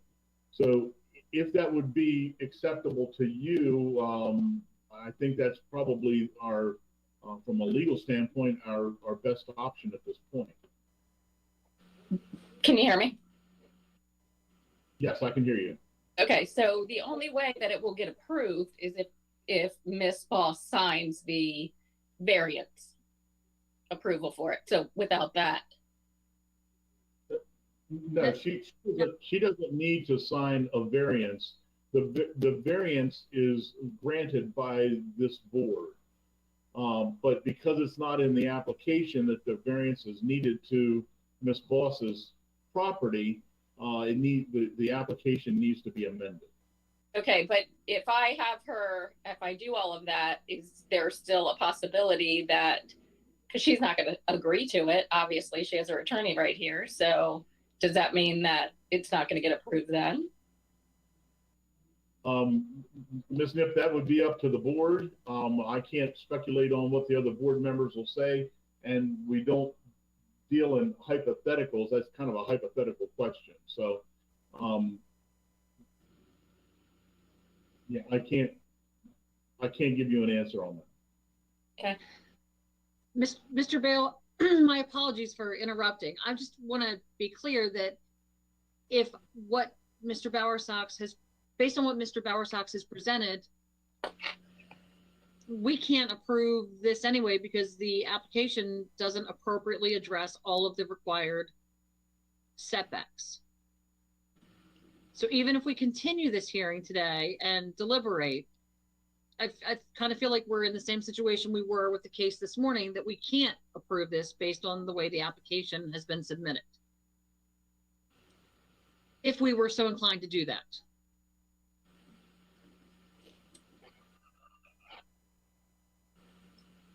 So is it possible for her to amend the application? I know that you had said that before. Is that even a possibility? Because it sounds like she was unaware of this variance on that side of her property. Correct. I think that's what we're strongly recommending. I could be mistaken as to what Mr. Bale was suggesting. Oh, that would be correct, Ms. Eckert. And Ms. Boardmount, Ms. Eckert said about the application being incomplete, it didn't take into consideration all of the variances needed.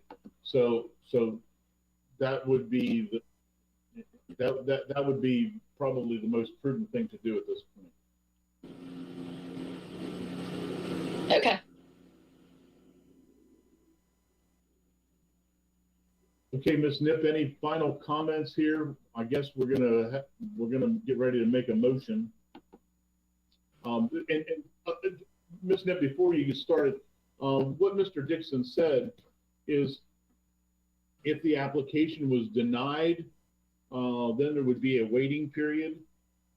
However, if you present an amended application taking into consideration the variance needed to the boss's property, we could bring that up. I don't know if we could legally do that next month or the following month. Okay, I would like to amend the application then. Okay, Mr. Dixon, that's not a puzzled look on your face, is it? Are we good? No, we got to set a certain date. So let's ask Ms. Vance when we can schedule this for next month. Ms. Vance, are you there? I am here.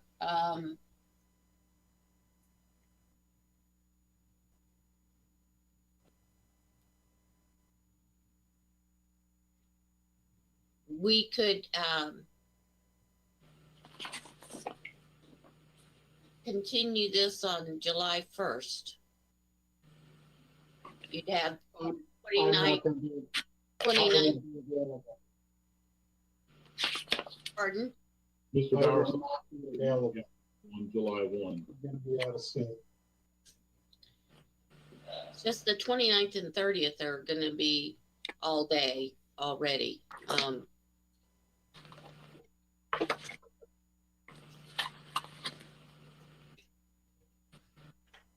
That would move it then to the end of July, July 27th.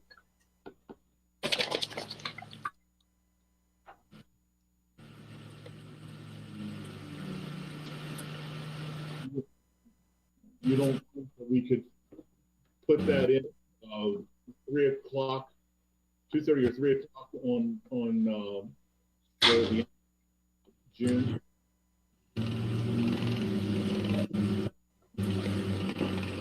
We can try.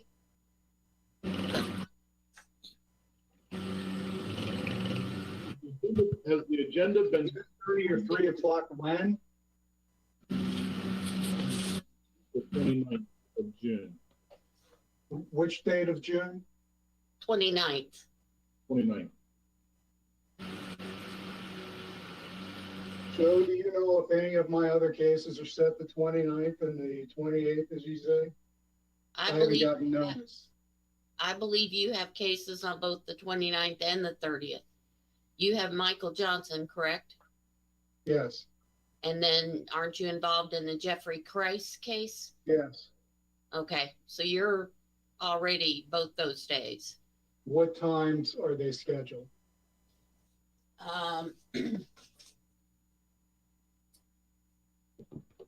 Johnson is 10:30 on the 29th.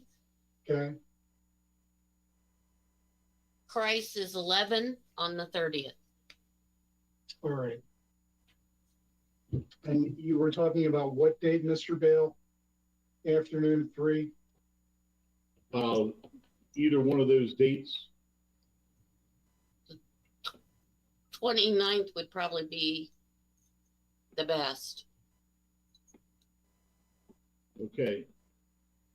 Ms. Nip, would the 29th of June be amicable to you? In the afternoon, like